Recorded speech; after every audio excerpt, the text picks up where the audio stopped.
essa nunca vai travar. Internet 100% fibra ótica com ultra velocidade, suporte 24 horas e o melhor atendimento, você só encontra aqui com a Connect Internet. Rio Bonito, Tanguá, Silva Jardim, Saquarema, Araruama, Magé, Guapimirim, Maricá, Itaboraí, sintonizados em 1340 AM.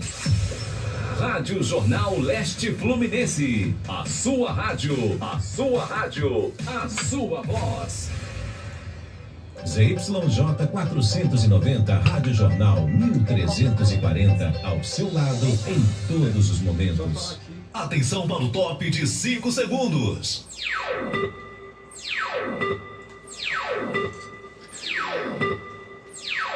Está entrando no ar, programa Flávio Azevedo. Entrevistas, as principais notícias de Rio Bonito e região. E a sua participação.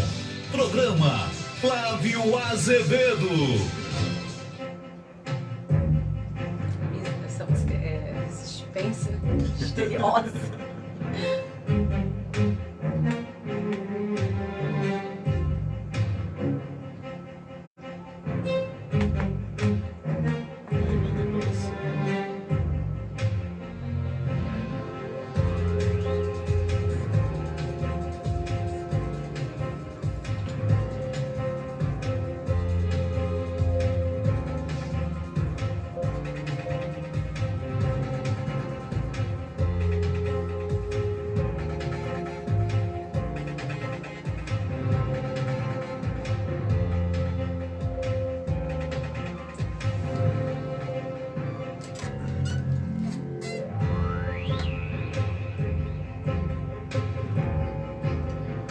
Muito boa tarde, minha amiga, boa tarde, meu amigo, boa tarde, meus amigos ligados na Rádio Jornal 1340 AM Leste Fluminense.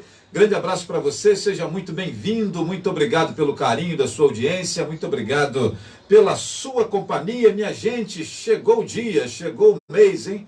Eu estou já há algum tempo aqui dizendo para os amigos que em março nós receberíamos aqui no programa Flávio Azevedo uma série de mulheres para conversarmos sobre a mulher, né? No próximo dia 8, na próxima quarta-feira, né? Nós teremos vamos celebrar o Dia Internacional da Mulher, e nesse mês de março, em razão, sempre, já há uns 3 anos que eu venho fazendo isso, no mês de março nós só recebemos mulheres aqui no programa. Nos últimos 2 anos, eu tive que esticar essa promoção para abril, porque faltaram datas no mês de março para tantas mulheres importantes que tínhamos que trazer aqui para ouvi-las falar sobre mulher, né? Então é isso, gente. Um abraço aqui para Argileu Dias, né? Diz aqui, boa tarde, quero participar. Fica à vontade, Argileu. É só você deixar o comentário aí e vai ser um prazer recebê-lo aqui na nossa conversa. O Tiago Bitesnik já passa por aqui, você que nos acompanha pela Rádio Jornal 1340. Já estamos com imagens aqui do nosso estúdio, pela minha fanpage no Facebook, né? Então, um abraço aos amigos. Gostaria de deixar um abraço para meu amigo Flávio e para a Josi, e parabenizá-la pela dedicação e trabalho na assistência social, haja visto que hoje, né, o Tiago está falando da nossa convidada aqui, a nossa primeira convidada, quem abre os trabalhos aqui nessa entrevista com mulheres que se destacam, é alguém que eu admiro bastante e há muito tempo, né? A nossa queridíssima amiga Josiane Penco, atualmente assistente social de formação e atualmente atuando como assessora especial da Secretaria de Promoção Social de Rio Bonito, né? Mas nós não estamos recebendo aqui ela exatamente para falar só disso, né, do tema Secretaria de Promoção Social. Vamos falar do papel da mulher na sociedade, e um conjunto de mulheres estará aqui esse mês. Amanhã eu recebo aqui a Françoise Creton, que trabalha na Secretaria de Agricultura, Trabalho e Desenvolvimento Econômico, especificamente na parte do desenvolvimento econômico e a atuação da Françoise. E um evento está sendo promovido para mulheres e empreendedoras aí, agora nesse mês de março, promovido pela Prefeitura de Rio Bonito, através do desenvolvimento econômico, e ela está à frente disso. Então a nossa convidada de amanhã é ela. E a Jéssica Schmidt é a nossa convidada da sexta-feira. Jéssica é mulher e trabalha com instalação de energia solar. Pensa nisso. Você pensou que era só marmanjo, só cueca, só homem que trabalhava com instalação de energia solar? Não. Jéssica, inclusive, ela posta foto nas redes sociais dela, em cima dos telhados, fazendo lá as instalações, né? É a nossa convidada da sexta-feira. Então, hoje, Josi, já aqui conosco, amanhã, a Françoise, e na sexta-feira, a queridíssima Jéssica Schmidt, para vocês terem uma ideia de como nós estamos aqui com uma seleção de boas mulheres que se destacam em suas atividades, em suas funções, mulheres de variados segmentos, né? São essas meninas que nós receberemos aqui. Por isso, eu sugiro que você compartilhe aí nas suas redes sociais, né? Nossas entrevistas, nossa conversa aqui, né?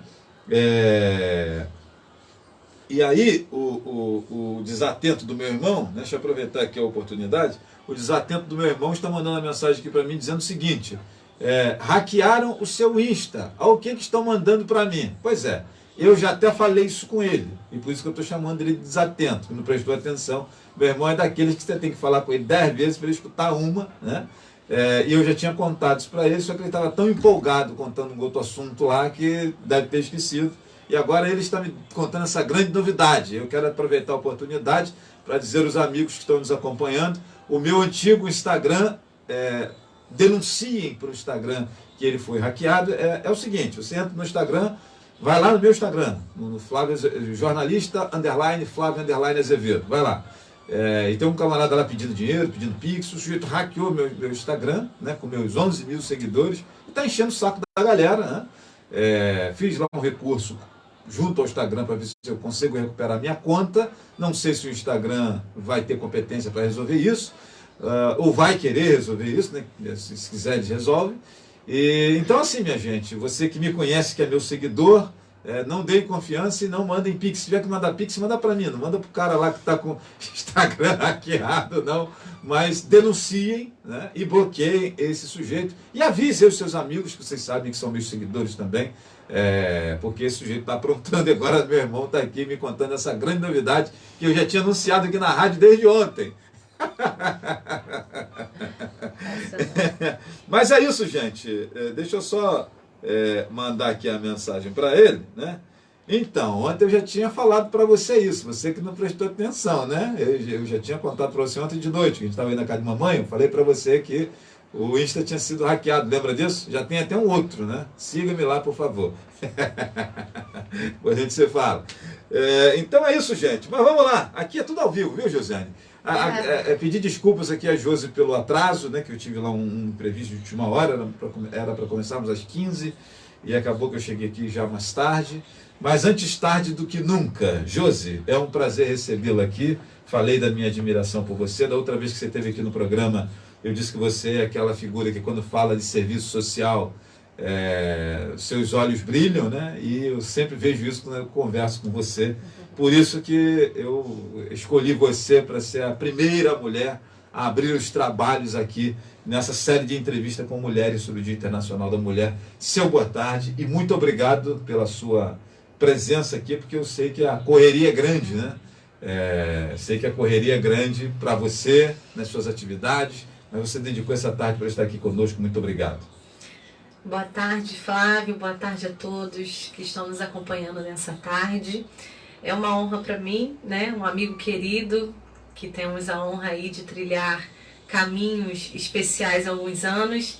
Grato pelo carinho e consideração, né? Com essa humilde jovem que tem um coração voltado por amor a vidas. E é uma honra nesse primeiro dia, né? Em homenagem às mulheres tão importantes, a brilhantar aqui com você, essa figura especial, importante para nós e para o nosso município. Então, fica aqui meu carinho a todos que estão aí acompanhando. Acredito que será uma tarde muito produtiva. E reservar esse momento aqui, de fato, é um lugar, é um carinho muito especial estar aqui com você. Boa tarde a todos. Prazer é nosso. E a primeira pergunta que eu gostaria de fazer para você é: em que momento nasce a assistente social nesse coração bonito que você tem? Como é que funciona isso?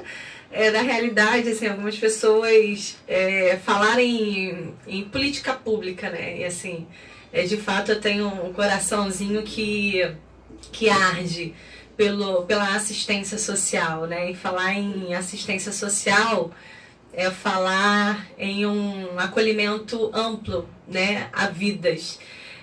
A assistência social nasce de uma jovem que conclui o ensino médio no Colégio Desembargador, honra, né, e orgulho de falar disto. E saindo ali, Flávio, sai a decisão de um grupo de amigas de fazer direito. Vamos fazer faculdade de direito, porque era moda, né? Todo mundo queria ser advogado. E eu falo que eu sou uma assistente social meio que preciso ponderar, porque eu tenho um sanguezinho nos olhos. E aí a gente acha que, né, virou advogado, já é uma autoridade, então eu inicio a minha atuação, né, na vida acadêmica fazendo direito e não serviço social. Ah, tem isso, é? Tem isso, Começa no direito? No direito. Foi a minha primeira graduação, foi direito, não foi serviço social. Mas você tem a formação em direito? Sim, sim. Ah, você sim. É advogado também. Não, não sou... no caso, bacharel em isso, direito, exatamente. Né? Eu optei em trilhar outros caminhos, né? Mas a minha primeira formação foi... E eu não me identifico, assim. Primeiro que certas situações para mim não dá. Então, todo ser humano sabe o seu limite, né? Sabe onde realmente está a sua missão. E eu sempre fui aquela mocinha que quer abraçar o mundo. E ainda sou assim. Em alguns momentos não dá muito certo, mas a maioria sim, porque quando temos um coração bem intencionado, né, as coisas tendem a fluir bem. Então, para mim, foi isso. Foi uma decisão após a minha primeira conclusão. E sempre pulsou em meu coração, porque quando a gente fala em assistência social, todo mundo pensa que é só entregar a cesta básica, né? Assistente social. Já conversamos algumas vezes sobre isso. E aí eu fico brava, e aí é uma situação que eu tento quebrar um pouquinho. Então, mas lá no início, né? Eu vou fazer serviço social porque eu gosto de dar cesta básica pro povo, gosto de ajudar, bater na porta. Então, o início do serviço social, de fato, foi por isso, né? Porque nós temos uma visão de que a assistência social seria isso. Mas no decorrer do percurso, a gente, com várias experiências aí humanas e profissionais, a gente entende que vai além. E a graduação de serviço social veio para quebrar esse tabu e abrir esse leque humano que tem dentro de mim. Josi, quando eu comecei a fazer enfermagem, né? E para quem não sabe, eu sou técnico de enfermagem, é a minha primeira formação, atuei 15 anos na área, não sou um curioso, não sou bacharel, não. Eu me formei, trabalhei, Hospital Colônia, Clínica Ego, SAMU, Hospital das Vargas, né? Tenho 15 anos de atuação na enfermagem. Quando eu comecei a fazer enfermagem, eu descobri que todo cidadão deveria passar 24 horas numa unidade hospitalar, para ver como que as coisas funcionam, como que a banda toca, e eu tenho certeza que nós teríamos uma saúde de muito mais qualidade quando todo cidadão tivesse essa experiência, né? É uma opinião que eu tenho aqui comigo. Assim como eu acho que todo cidadão deveria ser vereador por 24 horas, né? Por 24 horas, ser vereador. E aí eu acho que a política ia melhorar bastante, que nós íamos mudar a nossa visão de mundo sobre administração pública, né? Você acha que no serviço social, e assim, o serviço social está muito próximo, né? Eu como comecei trabalhando com psiquiatria, eu acho que está muito próximo essa coisa da área da saúde com o serviço social, né? Eles são muito, dividido por uma linha muito tênue, né? A assistência social para assistência em saúde, né? Tanto é que você tem o SUS e o SUAS, né? De um tempo para cá, que funcionam numa dinâmica muito parecida. E passa pela sua cabeça que de repente todos deveriam ser assistente social por 24 horas para entender um pouco dessas... Principalmente falando sobre política, realmente, isso, né, precisávamos entender o que realmente é assistência. E falar em assistência e SUS e SUAS, né? A minha atuação enquanto assistente social foi em saúde. Né? Parte da minha atuação eu atuei nos hospitais, enfim. Então, parte da minha atuação ela vem na saúde. Sim. E você entender o que é a complexidade do que é o ser humano e você poder elevar, né, proporcionar uma evolução, de fato, é você ter essa experiência em saúde e assistência social. Porque a assistência social, ela rompe paradigmas. Você não vai ali, não, Flávio, eu vou te dar uma comida e tá tudo certo, te dou um alimento, te dou um benefício e tá tudo certo. Vai além. Porque são várias, você entra dentro, você penetra no íntimo da pessoa ao ponto de você participar de várias etapas. Então a saúde, né, o SUS e o SUAS vêm para romper, né, as pragmáticas daquela que, não, tá tudo certo, tá tudo lindo, na realidade não é. Você participa de uma trajetória na vida do indivíduo que você precisa manter a sua sanidade mental e entender que você vai participar da evolução daquela pessoa. Então, a saúde, o SUS e SUAS, eles promovem uma evolução formidável desde o momento que você assume o seu papel profissional e ético. Porque essa é... Eu ainda, só para corroborar um pouquinho ainda com o que você está dizendo, né, nessa linha, eu acho que a saúde cuida e o serviço social trata, né? A saúde cuida no sentido de que ela vai oferecer o medicamento, né, os diagnósticos, os exames, mas o serviço social trata, eu entendo que por conta dele acolher, dele fazer aquela tradicional anamnese, de saber de onde vem esse cidadão, né, de que família que ele pertence, que tipo de núcleo familiar é esse, meio que identificar ele quanto cidadão. Sim. Para que a saúde seja mais eficaz. Exatamente. Né? A assistência social, ela trabalha a prevenção do indivíduo. Né? É uma totalidade enorme, Flávio. Então, assim, quando falamos em assistência social, nós falamos uma assistência social que, falando a nível nacional, é uma política pouco reconhecida. Porque todos os problemas enfrentados, a maioria deles, primeira portinha a ser acionada é a assistência social. E a gente brinca, né? Temos umas parafrases, né? Que a assistência social é posto Ipiranga. Porque todo mundo está com dificuldade, está com problema, precisa de um norte, de um caminho. A porta inicial é a assistência social. E você vem nessa prevenção. Porque quando o usuário ele necessita de uma medicação, não é só uma medicação. Por trás tem toda uma história que precisa ser avaliada, acompanhada, e precisamos trabalhar sistematicamente a história do indivíduo. Então, assim, fazer serviço social, e a gente rompe, né, a estatística de o assistencialismo imperado, né, dentro do ser humano, que eu vou te dar um benefício, mas eu vou me beneficiar dele. E a assistência social é um direito para todos e a hora que precisarem. E esse é o tabu que a gente tenta romper, né, a classe militante da assistência social, que a assistência social precisa ser vista como porta de entrada e direito para todos e a hora que precisarem. Sem a base do jeitinho e do te conheço, vamos lá que eu resolvo. Precisa estar ali 24 horas e com todos os serviços disponíveis. Isso permite com que nós, profissionais, entramos aí bem na particularidade do indivíduo, mas dentro de uma ética trabalhando a evolução. Gosto sempre de contar, para você que está nos acompanhando, entender, você que não é assistente social, que eu sei que tem muitos técnicos aí da área, né, amigos da Josiane nos acompanhando, né, e assim, mas para a galera que não é da área, nem da saúde, nem da assistência, né, que esteja nos acompanhando, eu gosto sempre de, para ilustrar essa história que nós estamos aqui conversando, eu gosto de contar uma historinha que aconteceu comigo no meu tempo de enfermagem. Nós tínhamos um paciente, se não me engano, ele era de Catimbau, o Rio Seco, isso, gente, 98, 99, quando eu trabalhava na enfermagem. Eu nem pensava ser jornalista na época, eu trabalhava no Hospital das Vargas. E nós tínhamos um paciente daquela região lá, que ele internava mensalmente no hospital. Mensalmente ele internava, mensalmente, sempre. E sempre com pneumonia.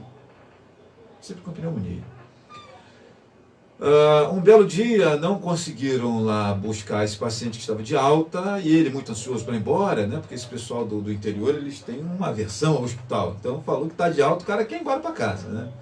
E o paciente decidiu se levar o paciente em casa na ambulância do Hospital das Vargas e eu fui o profissional escolhido para acompanhá-lo, né? E eles, muito por conta dele estar na minha enfermaria, colocaram alguém lá no meu lugar enquanto eu ia lá nesse interior levar o paciente.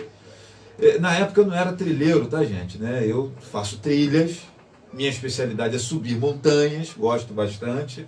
Quanto mais o morro é alto, mais eu fico empolgado, mas nesse tempo eu não tinha esse treinamento. E o cara morava, a ambulância parou na beira da rua assim, pegamos uma trilha, subi na montanha, E eu falei, bom, ele deve subir, deve morar lá em cima, né? Não, gente, ele não morava lá em cima. Ele morava lá embaixo. Depois que você subia no alto da montanha, você descia. E o lugar que ele morava, José, era um vale. Era um lugar assim, cercado de montanhas, e ele morava naquela baixadona. E ao chegar, ele morava sozinho, não tinha família, não tinha ninguém. Eu entrei na casa, ele dormia numa esteira. E quando eu olhei aquela geografia e vi as condições que ele morava, eu entendi porque que ele todo mês internava uma pneumonia.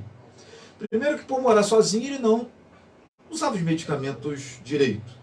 Não existia os famosos agentes comunitários que nós temos hoje para ir lá, está tomando remédio direito e tal. Não tinha esse cara nesse tempo aí.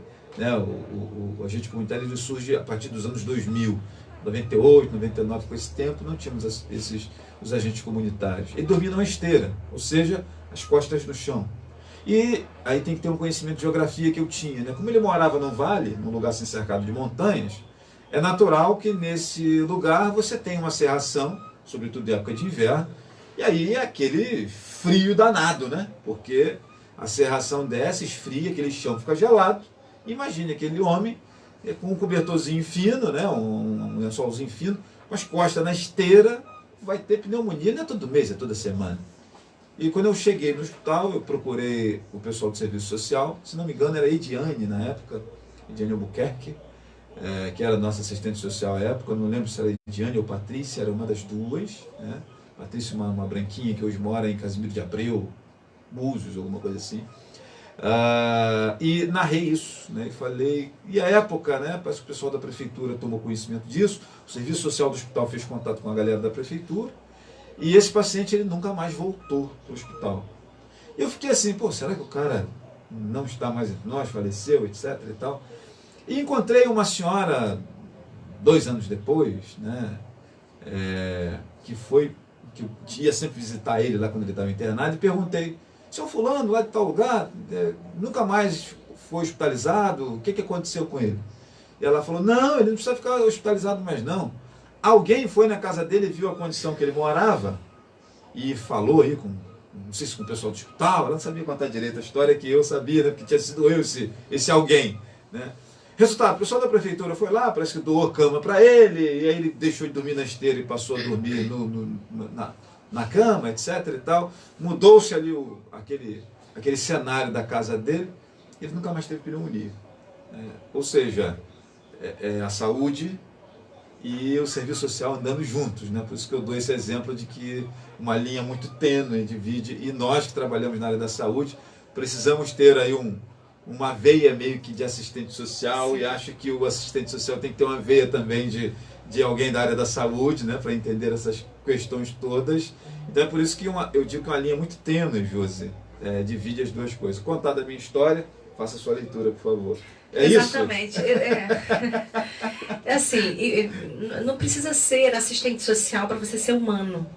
É assim, o que adoece hoje a nossa sociedade, Flávio, é que parte de nós identificamos realmente que existe um sujeito vulnerável, fragilizado, que precisa do mínimo para ter sua autonomia, sua promoção. Falando dentro da atuação profissional, é o mínimo. Não precisa ser profissional, ter uma graduação para você identificar que o sujeito tem um problema é um sujeito de direitos. Se eu não tenho uma graduação, minimamente, eu sei o caminho.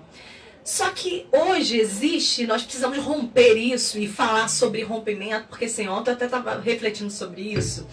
Hoje as pessoas elas não estão preparadas, ou sei lá, não sei nem o termo. Elas querem ouvir o que elas querem. Não estão preparadas para essa conversa. Não estão preparadas para essa conversa. As pessoas se fragilizam à toa, as pessoas se ofendem por... Então, assim, quando você impõe realmente o sujeito é sujeito de direito, esse é o direito dele, e você vai trabalhar no que é dele. Mas não, peraí, isso não vai aparecer, isso não vai dar, né? Não vai ter grandes alardes. Então eu deixo de lado, né, essa parte. Tudo bem, qualquer coisinha coisinha pra ele, tá bom, mas não tá bom. O sujeito é sujeito de direito em sua totalidade. O mínimo que podemos contribuir, seja profissional ou não, a gente pode. Nós podemos. E falar da promoção do usuário, do indivíduo, é falar que isso pra mim, isso pouco importa. Eu preciso que ele evolua. Então, quando nós, profissionais, vamos numa casa, fazer uma visita domiciliar, e né, alguém tomou conhecimento, aquele usuário, por exemplo, está fragilizado, precisa ser promovido, precisa ser inserido no ESF, ser inserido num CRAS de referência. Ah, mas peraí, você tirou foto? Como é que é isso? Então, assim, eu não preciso colocar ao vexatório o indivíduo para dizer que eu consegui promovê-lo, que eu pude garantir o que ele tem, que é o direito mínimo e o básico de condição de vida. Então, assim, eu acredito que nós, profissionais e seres humanos, precisamos fazer uma autoanálise de nós. Como nós estamos hoje encarando e vivenciando essa fragilidade que a gente encontra no indivíduo. Então, saúde, SUS e SUAS, eu sempre falo isso, salvam vidas porque nós somos garantidores de direitos e conseguimos, da sua totalidade, evoluir o indivíduo nessa fragilidade. Então... E aí, gente, como nós estamos aqui iniciando uma conversa sobre o mês das mulheres, né? Fica aquela clássica pergunta, né, que eu sempre faço. As mulheres têm realmente, eu acho que sim, tá? Mas eu quero a sua opinião. As mulheres têm realmente essa veia da sensibilidade mais, talvez por conta do instinto da maternidade, mais exacerbada do que nós homens. Parece que nós homens somos mais duros na queda, talvez o nosso pragmatismo, né? Não nos permita ter essa sensibilidade que vocês, mulheres, têm. Como é que você vê isso, José? Então, falar da mulher é falar de uma mulher que vem de uma evolução desde 1932, né, que teve direito a voto. E assim, nós falamos de uma mulher que tem várias ocupações. A gente aí abrimos um parâmetro aqui. As mulheres, ela tem suas ocupações, ela lava, passa, cozinha, arruma, trabalha, dá conta de filho, dá conta de casa, tem que deixar tudo prontinho, tudo arrumadinho. E ainda tem que ficar gostosa. E ainda tem que ficar linda, cheirosa, maravilhosa, de cabelinho penteado, sem aquela roupa de político, né, rasgada, tem que estar plena, porque senão o homem entra em casa, por que você tá assim, tá largado, o que você fez? E aí falamos de mulheres que não têm um trabalho fora, que só vive, né, só tem aquele trabalho dentro de casa. E já entra toda uma comparação e uma sobrecarga na vida da mulher. Isso aí é o primeiro passo. Então falar em sensibilidade não é falar porque nós queremos discutir pelo nosso direito de salários iguais, nossos direitos de posicionamentos iguais, mas nós estamos falando de atribuições que nem se compara à atribuição de um homem. O homem, ele trabalha, chega em casa cansado, mas dentro de uma sociedade, dentro de uma organização contemporânea, o homem chega em casa, tem que estar tudo prontinho. E se não estiver, a mulher está errada, porque não teve tempo. Então, assim, a sensibilidade da mulher vem quando ela entende que ela também precisa ser vista. O seu interior precisa ser visto. Onde está o papel da mulher, que às vezes ela não vai dar conta de tudo, mas ainda assim ela consegue ser sensível. E aí falamos em mulheres liderando guerra. Vamos mudar a comparação? Então, a maioria dos líderes de guerra são homens. Se tivesse uma mulher, será que a guerra seria nessa totalidade? Ou nós teríamos aí um olhar sensibilizador de conversa? Porque a mulher tem esse potencial. Ela sabe ouvir, ser mais sensível, porque nós já somos enraizadas com essa perspectiva que nós temos que dar conta de tudo. E quando nós deparamos com qualquer situação, até o homem quando olha pra gente fala, não, você tem que dar conta, porque você dá conta de casa, tem hora que nós não vamos dar conta, mas nem sempre nós vamos transparecer isso. E a mulher, ela tem esse lado mais sensível porque ela abraça todas essas demandas e ainda assim ela precisa estar bem com um sorrisão no rosto. Mas nem sempre ela está bem. Nem sempre ela está com o seu sentimento bom, com o seu coração bom, e ainda assim ela precisa estar, porque senão ela vai ser julgada, o homem não vai entender. Então, assim, o que a gente precisa romper hoje, essa lógica de sensibilidade, nós somos sensíveis, nós somos fragilizadas, mas também nós somos donas do nosso sentimento, do nosso posicionamento. A gente precisa colocar isso para fora.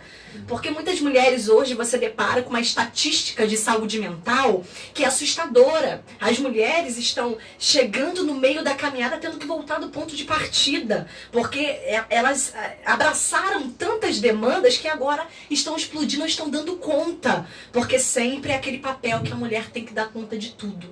Somos sensíveis sim, mas nós temos todo o potencial de evoluir igual os homens. Então a mulher, ela tem essa vantagem, e hoje acho que a gente está evoluindo nesse sentido. Agora, de uma coisa eu não tenho dúvida, né? Se entre a mulher e o homem, se alguém tem a condição e a capacidade de desenvolver variados papéis, são as mulheres. Sim. Né?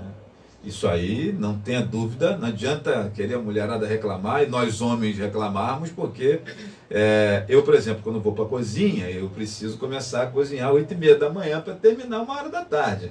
Eu faço prato por prato, corto o negócio aqui e tal. E a mulher, cara, ela consegue em 15 minutos fazer o almoço, top, né? Cuida da criança, atende testemunho de Jeová na porta, troca um zap com uma amiga, né? A roupa tá batendo na máquina, ela vai lá olhar, ela consegue fazer isso tudo de uma vez só.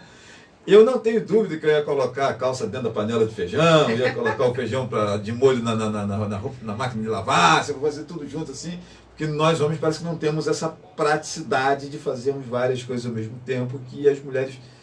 ainda bem que elas têm essa capacidade. Eu não estou dizendo que elas são melhores nem inferiores por conta disso. É da natureza de cada um. Acho que esse instinto da maternidade... É um espírito aguerrido. Mulher, ela tem uma força que nem nós sabemos que temos. Né? E aí nós falamos de várias situações adversas. Uma mãe que teve um filho que nasceu com uma necessidade especial, uma situação... Enfim, a mulher, ela tira uma força dentro de si que realmente é admirável. E falar de mulher é falar que realmente nós estamos... Hoje, com toda essa evolução da sociedade moderna e contemporânea, as mulheres, elas estão entendendo o seu espaço. Nós conseguimos fazer tudo isso e ainda assim termos a nossa evolução profissional, pessoal e tudo mais. Mas o homem já vem com essa bagagem de que sempre teve a mãe, sempre teve a irmã, sempre teve uma mulher fazendo toda essa organização. E quando ele tem que assumir esse papel, porque às vezes, né, você já teve relacionamento, então assim... Todos os homens teve uma linha por trás. E a mulher, ela precisou desde nova entender que ela precisava estar na linha de frente, né, para alguma coisa acontecer. Então eu acredito que, lógico, que o homem tem um papel fundamental, né, de prover, de tudo mais, mas o olhar que tem para a mulher é que realmente ela tem que dar conta de tudo e que nunca ela vai ter problema, que ela tem que estar bem sempre. Então isso a gente precisa deixar bem claro, que nem sempre as mulheres estarão bem. Né? E nem sempre nós vamos dar conta, vamos deixar a calça dentro, não sei da onde, nós vamos queimar arroz, nós vamos... Porque isso acontece. De vez em quando o feijão fica sem sal. Fica sem sal, porque... isso porque você estava distraída. Você olhou no WhatsApp. Tudo bem, eu queria aquele momento, eu precisava... Então, assim... A cobrança que vem é uma cobrança de uma mulher que é super poderosa e mulher maravilha, né? Que nunca teremos problema. Tem que estar sorrisando e tá tudo certo, mas tem hora que não vai dar tudo certo. Tem hora que o negócio vai sair da linha, mas ainda assim nós temos um equilíbrio. Eu acredito que isso seja o diferencial entre essa comparação homem e mulher, que nós temos um equilíbrio ainda reservado ali naquele reservatóriozinho emocional da mulher que a gente consegue avançar. Como que a assistente social Josiane vê as pautas do feminismo? Eu acho que tem algumas pautas do feminismo que acabam, ao contrário do que elas pensam, tirando o empoderamento que eu acho que as mulheres precisam, né? Algumas coisas estão muito no campo do mimimi, né? E outras eu concordo que estão no campo, sim, do direito, da igualdade. Mas nos últimos anos eu vejo muita bobagem sendo defendida e as coisas assim efetivamente que a mulher deveria ser defendida e vai passando despercebido, ou se coloca tudo lá no campo do mimimi e a gente isso aí é conversa piada e pautas importantes são colocadas lá no campo do mimimi. Pois é. Como é que você vê isso? Então, Flávio, essa confusão? De fato essa é uma profusão confusão. Geralmente, né, nós temos uma tendência a sermos Marias para as outras. Essa é a realidade. Isso é público e notório, não é falar que porque... Mas é real. Exemplo disso, você está numa roda, né, de conversa. Aí, né, isso já acontece muito. Comigo, muito, acredito que você também. Porque Josi fez isso. Não, é isso mesmo. Fez mesmo. Mas não, raramente alguém vai chegar, poxa, Flávia, foi isso mesmo que aconteceu? Não, mas eu vou com o que eu ouvi, o que eu fiquei de primeiro, tá tudo certo. E aí eu vou entrando numa carruagem que não me pertence, eu tô pegando o bonde andando. Eu não sei nem o que tá acontecendo, eu tô ali. Então, nós estamos em um momento, não é agora, a percepção ela tá vindo agora. Mas no momento onde eu pego um barco que tá à deriva, e eu vou estar à deriva junto com todo mundo. Por quê? Porque minimamente eu sei qual é o meu lugar, o meu espaço, o que eu estou fazendo ali. Desde quando eu levanto uma bandeira, eu tenho que levantar a bandeira sabendo esse é o meu espaço, esse é o meu lugar, eu brigo e luto pelo que realmente vai me proporcionar uma evolução para mim e para minhas pares. Eu não tenho que entender só que é o meu umbigo. São várias. Não tem aquela ninguém solta a mão de ninguém, mas na hora que o negócio pega, todo mundo... Você olha para um lugar, não tem ninguém. Possível por ninguém. Por ninguém. Então, levanta-se uma teoria e uma bandeira que realmente, eu ouvi falar e nem me aprofundei para saber do que eu estou falando. Então, hoje, lógico, né, que sempre iremos levantar a bandeira que a mulher precisa ser valorizada, precisa respeitar, e hoje, né, até... Fizemos uma ação com o CEAN, não é não, porque nosso espaço precisa ser preservado. Nós precisamos quebrar essa regra. Hoje a mulher, né, fazem curso para ter uma arma para se defender do agressor. Né, o ponto que nós chegamos, porque a mulher ela não pode ter um decote, a mulher não pode colocar, assim, eu particularmente não gosto, mas tem mulheres que gostam, mas ainda assim, porque ela é isso, porque aquela outra, já vem um julgamento. Então, assim, existe umas bandeiras que realmente não é o meu local de fala, meu local de espaço, e eu vou junto, me embarco naquela teoria e realmente eu nem acredito que aquela defesa é aquilo mesmo. Então, eu acredito assim, a mulher ela precisa entender o seu espaço, o seu lugar de fala, o que ela quer, qual é o seu objetivo. Se eu embarco numa carruagem que não é minha, é meu amigo, o negócio tende a não... Acho, inclusive, que por vezes eu vejo patotas, né? Sim. Não sei se você consegue perceber isso, mas por vezes eu vejo patotas nessas causas, né? E aí não é só a questão da mulher, não, tá, minha gente? A relação dos homossexuais, a relação do negro, do pobre, do não sei o quê, do idoso. Eu vejo que nós temos patotas. Se você mexer com um determinado integrante daquela patota, então é feito uma operação desmonte daquele sujeito, né, em cima de um erro que ele cometeu, ou de um exagero, ou de alguma coisa assim. E se o agredido é alguém que não faz parte daquela patota, ninguém viu, ninguém fala nada. Exatamente. Eu percebo muito isso, né? Quando é um jornalista que é alcançado por uma crítica de algum político, de alguma figura pública, né? De algum jogador de futebol, etc. e tal, e a galera da imprensa, né? Todo mundo compartilha, todo mundo faz uma postagemzinha, etc. Porque isso automaticamente vai gerar ônus para alguém. Essa é a realidade, é difícil, né? Poxa, não, peraí, vamos lá, eu vou defender Flávio, porque eu conheço o Flávio, eu sei que camarada que ele é. Então, assim, eu acredito que nós precisamos realmente levantar essa bandeira de defesa uns dos outros, antes de pegar essa carruagem do mal, porque é do mal e negativa, que é complicado, e você acaba desconstruindo toda uma idealização. Então, é complicado. Falar disso eu fico meio irritada, porque eu não dou conta, não.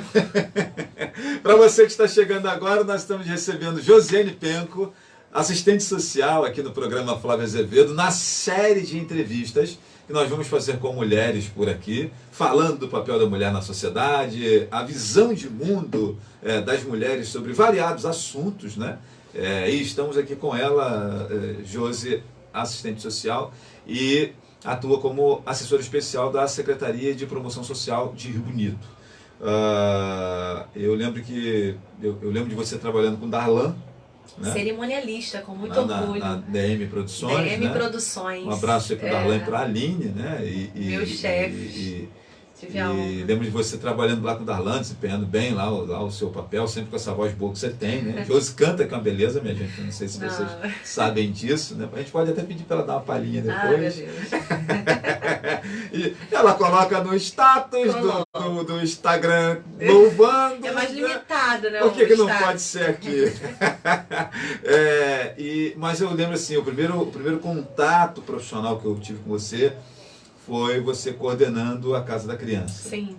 E fazendo, na minha concepção, quem quiser discordar fica à vontade, na minha concepção, fazendo um trabalho bacana, bem bem responsável à frente da Casa da Criança, que é um ambiente, que é um lugar muito complexo de se lidar, porque você lida ali com um conjunto de vulnerabilidades, Exatamente. de indivíduos com direitos violados, etc. Já tem aquela separação de pais, né?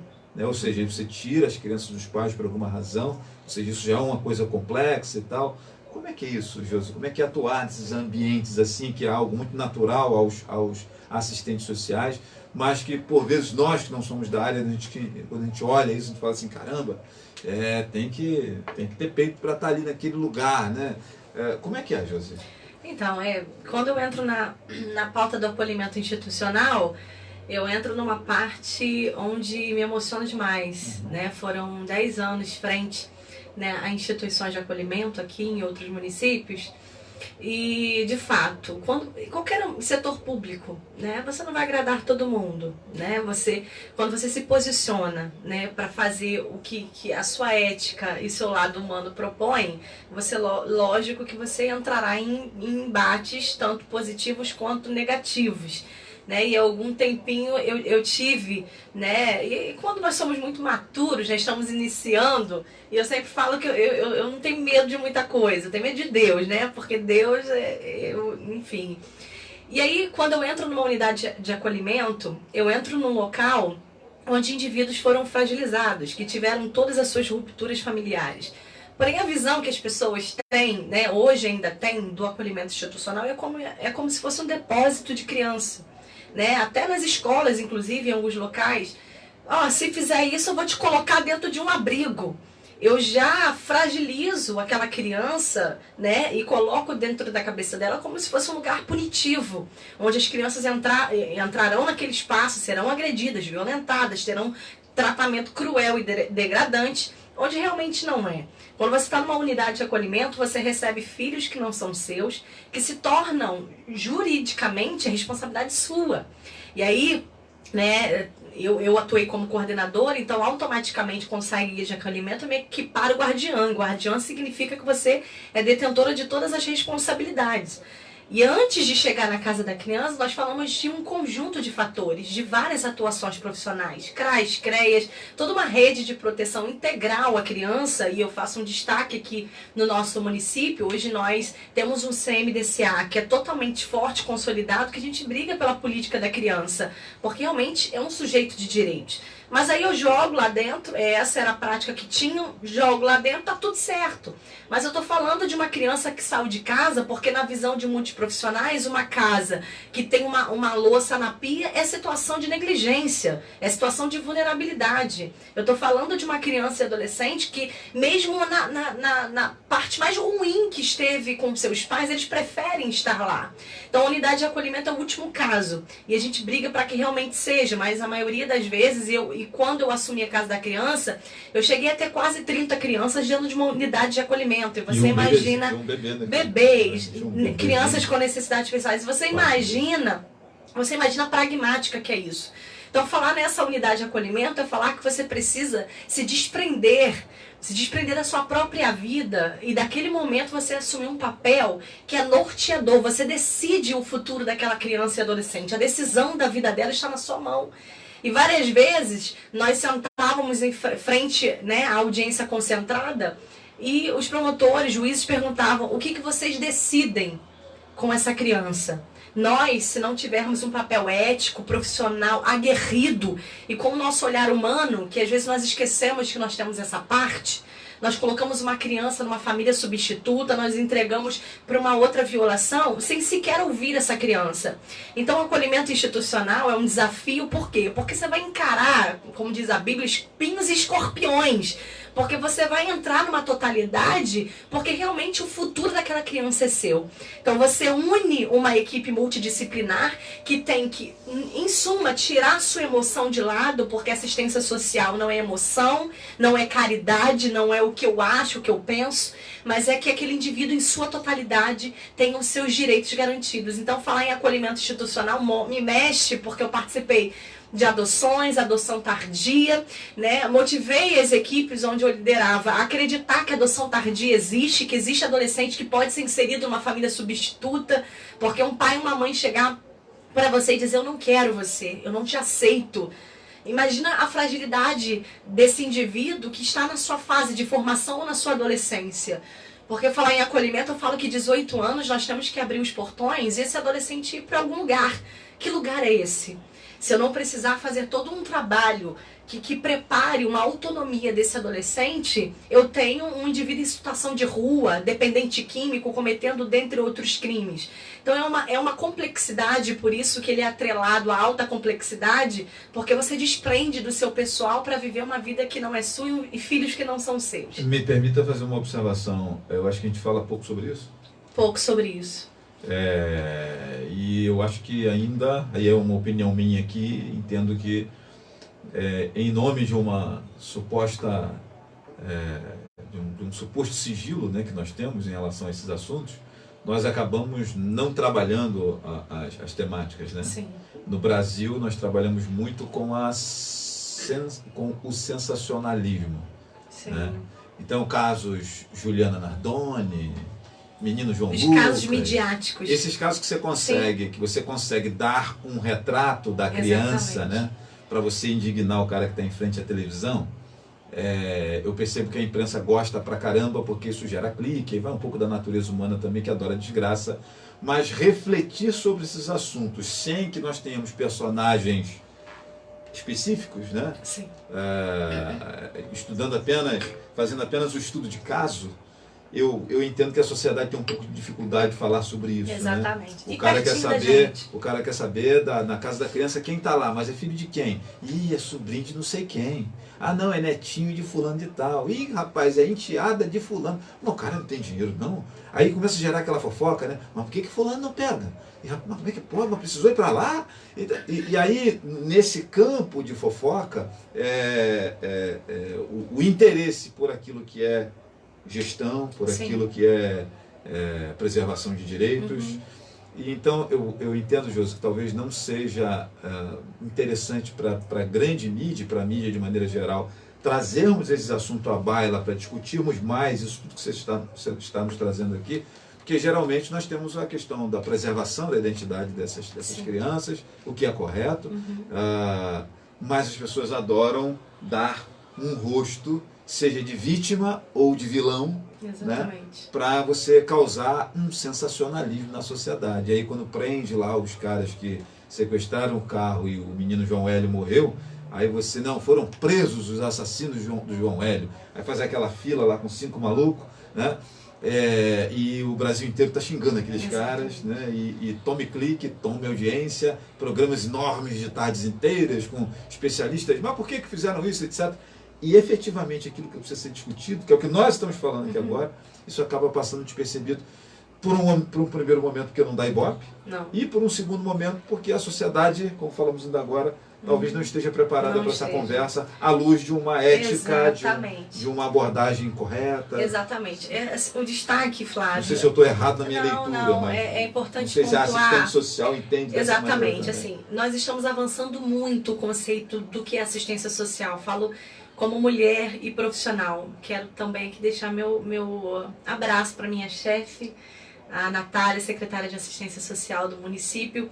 E eu falar sobre ela é falar sobre esse lado humanizado, de entender que todos os profissionais, não só da assistência, e falar da mulher, né? A mulher, ela está à disposição 24 horas. E onde eu quero chegar com isso?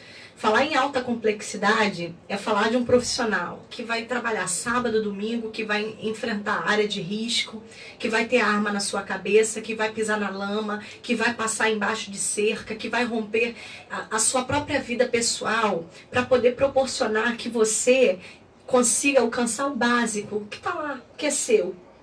E falar em acolhimento institucional, eu estou falando que as equipes estão debruçadas para prender o agressor, para fazer com que essa mãe seja ouvida, porque ela foi denunciada, porque a vizinha não gosta dela, e eu fiz uma denúncia anônima para o Disque 100.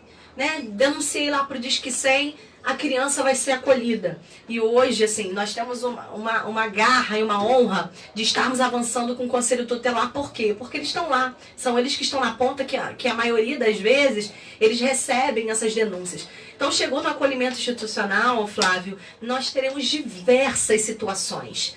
Abuso sexual perpetrado pelo pai, crianças de 3 anos que já chegam com o seu libido afloradíssimo, porque ela vivenciava essa ruptura familiar dentro do seio familiar onde ela queria ter segurança. E onde está esse profissional? Profissional que tem que deixar a sua fragilidade de lado, que tem que sentar no chão, que tem que abraçar, olhar no olho e dizer, vambora que vai dar tudo certo. E dentro de nós, às vezes, porque não depende só da gente, depende de quem está do outro lado, para entender o que de fato nossa ética profissional está dizendo, olha, tem jeito, vamos por esse caminho.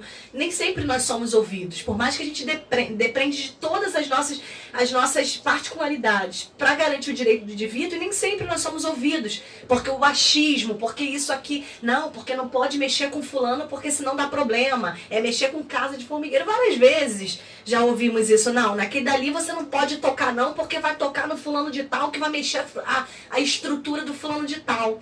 Até que ponto nós, mulheres, eu falo mulher porque o tema é voltado para isso, nós teremos o nosso direito limitado de falar e exercer o que realmente procede, por conta que eu não posso prejudicar a imagem do fulaninho. Convenções sociais, né? Exatamente. E aí eu trago pra mim, né, aquela frase que muitas pessoas falam, o que eu não faço com você porque eu não quero que faça. Nem sempre. Às vezes eu não quero que faça comigo, mas eu vou fazer com você. Minimamente você ter a sensibilidade de ouvir, entender que aquele profissional, que aquela mulher está ali fazendo o seu papel, é um mínimo para conseguirmos ter uma sociedade justa e igualitária. É o que nós discutimos tanto hoje. Abrimos uma live, falamos sobre direitos iguais, sociedade justa e igualitária, direito para todos. Realmente, será que é isso? Será que quando alguém bater lá na tua porta, Flávio, você tendo condição de ajudar, você vai fazer sem que você seja... Ah, não, porque você tem que dizer que foi eu que fiz. Até que ponto a sociedade ela vai continuar com essa prática que eu tenho que dizer que foi eu que fiz, porque senão não tem graça. Não tem graça o indivíduo sofrer em situações precárias, de vulnerabilidade, mulheres sendo vítimas de violência doméstica, não podemos denunciar o agressor, porque senão vai... É essa pragmática que nós precisamos romper. E falamos de uma sociedade doente, falamos num todo, onde realmente, ah não, deixa ele sofrendo, porque senão vai prejudicar. Que direito é esse? Qual é o nosso direito de fala? E quando, né, nós estamos nessa semana do empreendedorismo, onde várias mulheres optaram, e parte delas sofreram alguma situação. Tiveram situações fragilizadas, tiveram um relacionamento frustrado, enfim, que decidiram ser mulheres diferentes. Porque parte das mulheres que hoje ocupam um papel importante, elas tiveram uma situação adversa lá atrás. Onde, né, foi um combustível, como se fosse um avião. Vamos embora, vamos decolar e vamos lá. Mas até que ponto essa mulher, ela realmente é acolhida lá fora quando descobre que ela hoje ocupa um espaço de liderança, porque anteriormente ela sofreu, passou por isso. Então nós temos um preconceito, julgamento, falta de sensibilidade, falta de amor ao próximo. Eu acho bonitinho demais, né? Tá tudo lá na internet, mas quando é alguma coisa que ninguém vê, e aí, né, não tem tanta particularidade.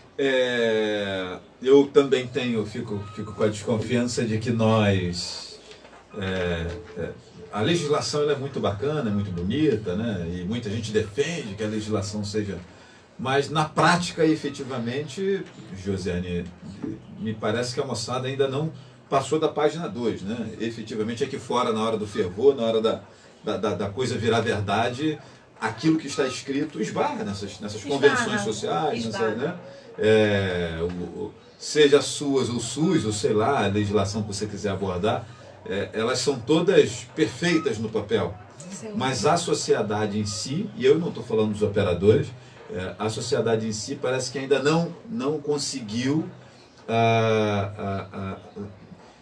avançar na direção daquilo que está posto como legislação. Você entende assim também? Sim, entendo por quê. Porque hoje, né, nós temos um limite. Uhum. Um limite de que, né, eu falo por mim, né, vou dizer por mim. Identificamos uma situação, né, eu sei que aquilo é o certo, eu preciso que aquilo seja ah não, mas né, não está posto, enfim, a gente pode nem entrar em tantas particularidades, senão você acaba entrando em outras esferas. Mas falar isso é falar exatamente, eu preciso executar o que está na prática, o que está na íntegra. Mas nem sempre o meu código de ética, não, vou deixar de lado. Por quê? Porque senão eu perco alguma coisa, porque você né, alguém vai me deixar de lado, alguém vai me criticar. Quando você assume um papel importante na sociedade e realmente você quer lutar pelaquilo que você acredita, você vai se indispor. Alguém falou comigo esses dias o seguinte: Josi, tem coisa que você não pode falar muito não, senão vão te perseguir, vão... Que bom, que persiga, mas entenda o que a gente precisa fazer é unir as forças para que a gente evolua. E vamos falar de município, evolua nosso município, que a população entenda que nós precisamos de políticas continuadas, que todos tenham direito, sem precisar de interferência minha, sua, de qualquer pessoa que seja. Então, falar em romper o que está posto, é eu olhar aquilo e desconsiderar. Não, vou fazer isso porque é melhor por esse caminho, vai ser melhor assim para todo mundo. Para todo mundo quem? Nem sempre, né, as nossas atitudes querendo beneficiar ou maquiar alguma coisa, vai ser para todo mundo, é porque eu não posso estar ali na linha de frente. Então, mulher, romper esses paradigmas, de não romper a nossa postura profissional, é você enfrentar leões mesmo, ir para frente, porque lá na frente, né, o que vale é na hora que você deita, sua cabecinha no travesseiro. E dizer que realmente eu fiz o que era certo, que estava posto. E com certeza ver alguém lá na frente agradecendo, porque a sua bravura, a sua persistência, seu código de ética permitiram que alguém fosse beneficiado de alguma forma e de forma continuada. Perfeito. Minha gente, vamos aqui mandar alguns abraços, né? Porque tem um monte de comentário aqui. Rapaz, tem um monte. Meu amigo Vaguinho Silva diz aqui: pra cima, minha jovem. Minha jovem, pra cima. Foguete aqui. Cristiano Santos de Andrade, boa tarde. Meu amigo Leandro Rangel, boa tarde para você. Sandriele Oliveira, boa tarde. O Mel Araújo, boa tarde, meu amigo, assistindo de Hortolândia, em São Paulo. Pô, que bacana, hein? Chegando lá em São Paulo. João Batista, meu irmão, grande abraço para você. Evanilza Gonçalves, boa tarde. Chayene Machado, boa tarde para você. Chayane acrescenta aqui que esta mulher é maravilhosa. Né? Obrigada pelo carinho. Wagner dos Santos Neves escreveu aqui: linda. Meu amor, obrigada. Isso aqui é torcida organizada. Organizada. Né? Abraço, Wagner. Nós temos uma equipe do bem, amigos do bem, que sempre estamos juntos. Isabela Sá Ferreira, boa tarde, profissional maravilhosa, amiga exemplar. Thelma Fonseca, boa tarde para você. Átila Guimarães, SUAS e SUS trabalhando juntos em favor do direito da população. Meu amigo Douglas de Muros, sou fã demais do trabalho social que essa moça faz. Grande abraço, Flávio. Nossa. Obrigado, irmão. Abraço, amigo. Tia Dadá está assistindo aqui comigo. Manda um beijo para você. Beijo, tia Dadá. A Evanilza. Tia Dadá. Linda. Um beijo grande, tia Dadá. Muito obrigado pelo carinho, Evanilza. Um beijo para você também. Meu amigo Biratã Vargas escreveu aqui: boa tarde. O Paulo Roberto Sardinha também. Eita. William Cândido, boa tarde. Bia Martins, assistência social por amor. Josiane Penco, meu orgulho, botou coração, meu botou. amor. Minha sobrinha linda. A torcida organizada aí. William Cândido, lembrando aqui do workshop Inspirando Vencedores, vem aí o mês das mulheres com a nossa amiga Fabiana Babo, né? Fabiana Babo, minha gente, que vai estar conosco aqui na segunda-feira, falando do workshop das mulheres vencedoras, né? Falando também do papel da mulher na sociedade. A Fabiana é a nossa cliente aqui do programa Flávio Azevedo, né? O Biratã Vargas diz: minha amiga excelente profissional Josiane. Flávio, você está bem acompanhado aí. Obrigado, irmão. Obrigada. Já trabalhei com essa minha amiga, uma excelente profissional, merece nosso respeito. Essa é minha subsecretária Josiane, escreveu aqui o Vargas. Tiago Menezes, melhor profissional da assistência social. Um abraço, Roberto Andrade, essa é fera demais, né? Quem mais que passa aqui? Minha prima Clarice, lá em Tanguá, nos acompanhando. Um beijo para você, Clarice. Quem mais que passa aqui? Kátia Santos, minha flor, minha chefa, uma mega assistente social e humana. Boa tarde, Flávio. Boa tarde, Kátia. Núbia Mendonça diz assim: essa é top, amamos você. Secretaria Municipal de Assistência Social muito bem representada. Obrigada, Núbia, pela sua participação aqui. O Biratã acrescenta que nossa secretária Natália está de parabéns, né? Parece por ter essa profissional ao seu lado.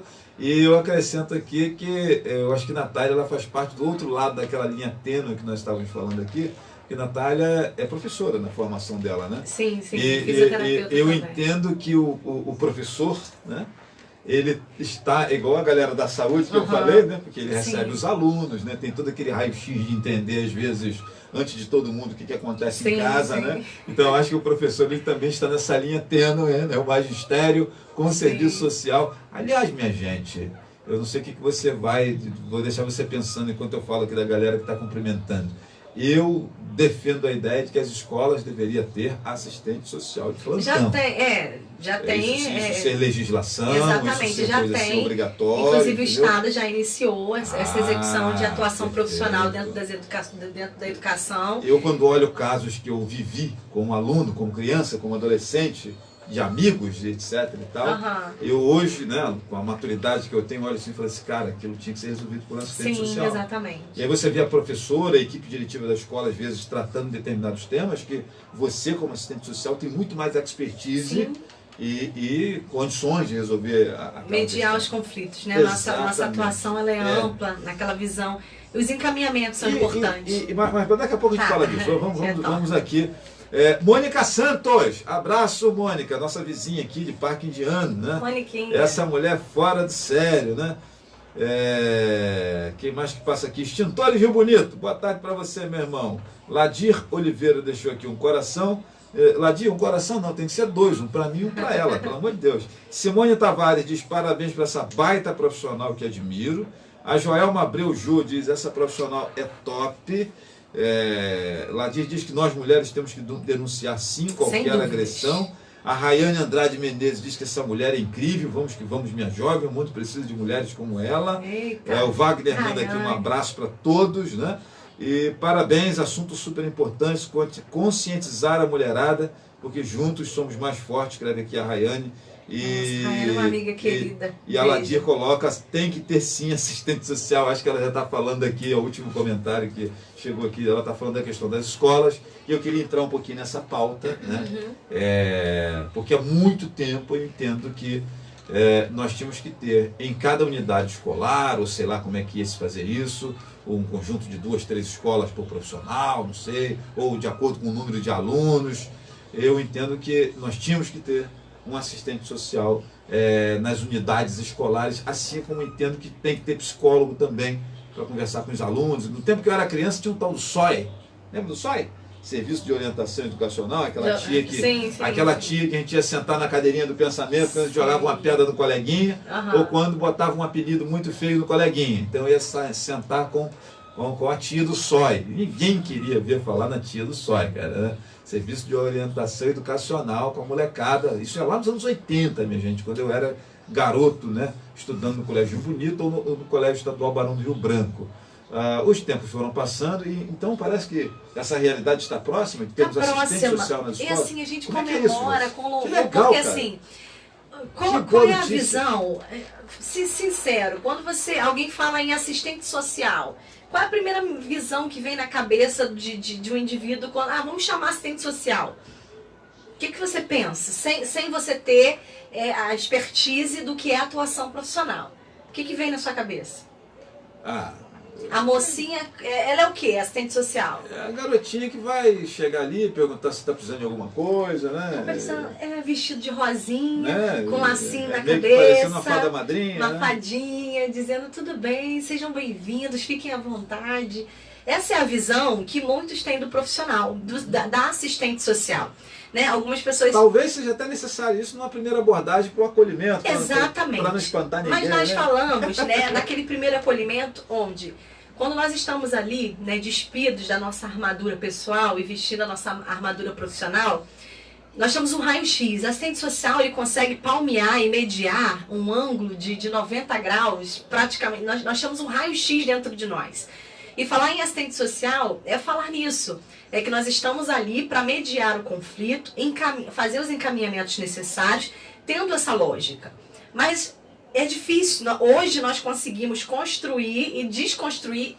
Tem sido um processo bem lento, porém hoje, com o avanço do serviço social dentro das unidades escolares, nós já percebemos a visão que vários poderes estão tendo a nível municipal, estadual, nacional, da importância desta profissional, que tem uma graduação de 4 anos, onde vai permear várias atuações: saúde, ética, violência, violação sexual.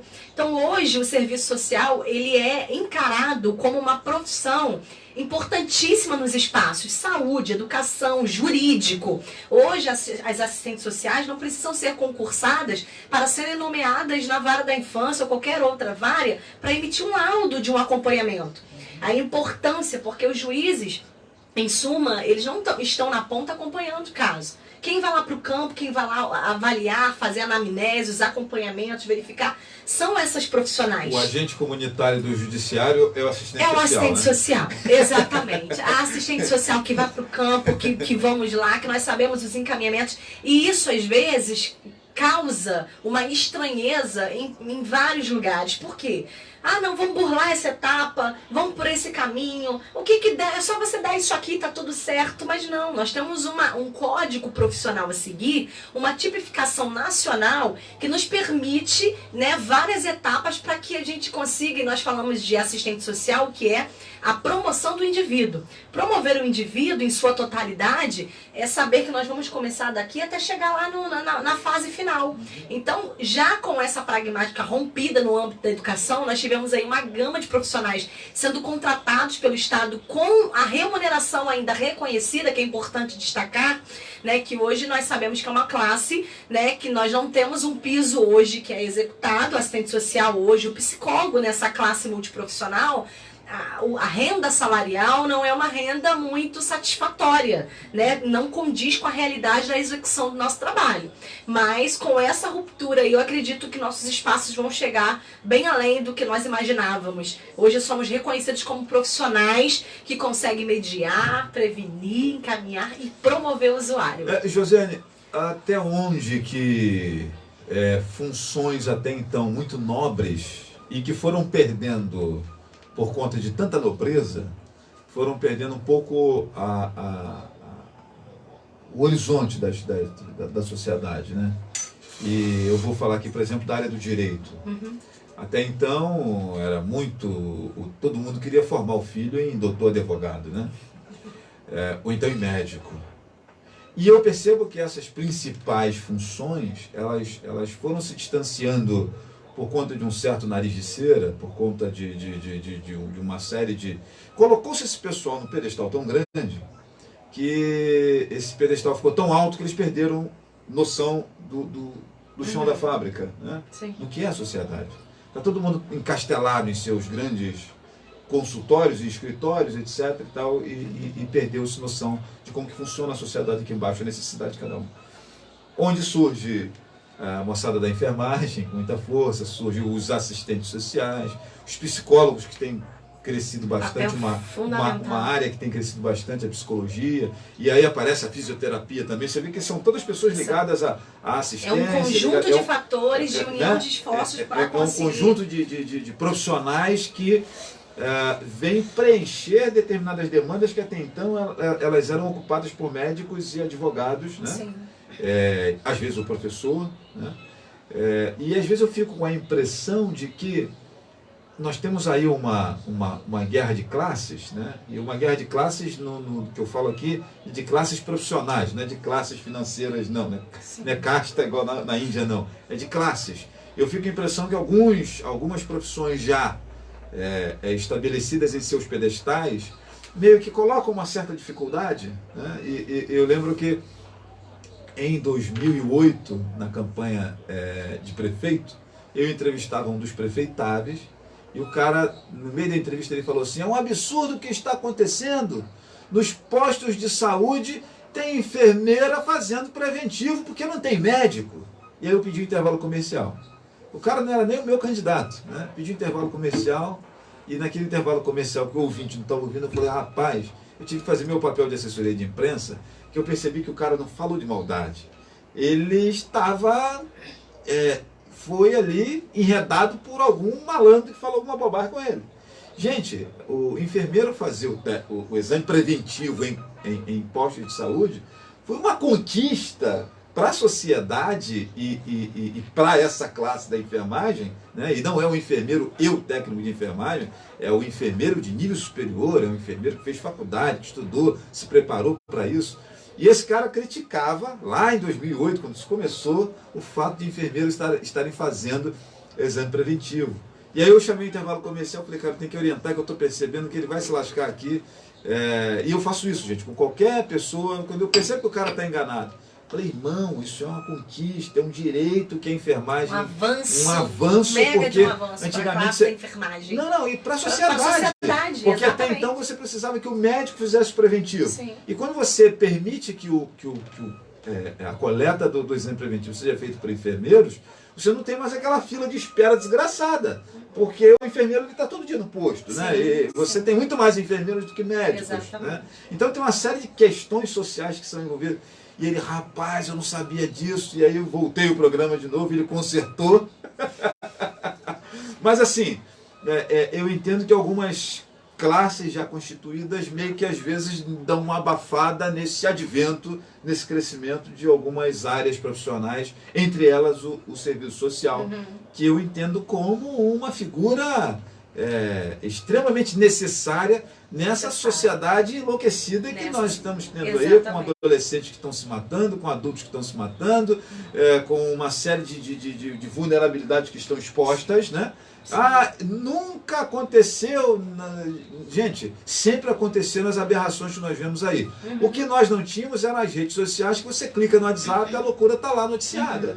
Né? Não tínhamos esse acesso tão rápido aos fatos, né? E em alguns casos, por exemplo, e aí vamos falar aqui, por exemplo, da violência doméstica. A mulher que apanhava do marido, quando esse marido era um juiz, era um advogado, era um médico importante, um sacerdote, né, um pastor, uma figura assim muito conhecida, em tempos de ausência de internet, isso era abafado, né? Logo aparecia uma galera ali para escamotear a história, né, para que ela não fosse divulgada. A imprensa era só jornal, poucas pessoas tinham acesso a isso. Então comprava-se as verdades e as histórias com muita facilidade quando era alguém poderoso que assim fazia. E me parece que com o advento da internet, com a aparição de outras profissões, né, essa moçada que vivia no pedestal se sentem meio que ameaçadas, né? E eu percebo uma certa tentativa de abafar esse advento de classes, por exemplo, como a sua, assistente social. Sim. Eu estou louco na minha leitura de antropólogo aqui por osmose ou é mais ou menos isso, José? É mais ou menos essa pegada aí, meu nobre. Porque assim, hoje, na realidade, eu falo de mulher, que mulher é incrível demais. Ou classe que tem uma potência gigantesca para explodir, e às vezes nós não sabemos o potencial que nós temos, porque nós somos capazes de muita coisa. Né? Deixar o mundo na nossa mão, as guerras, nós vamos resolver esse problema rapidinho. Vai ficar muito melhor. Vai ficar melhor. Nós falamos e hoje se trabalha muito, Flávio, com esses temas de avanço pessoal, do quanto a mídia ela proporciona muita coisa. Só que as pessoas entendem que nós estamos em evolução.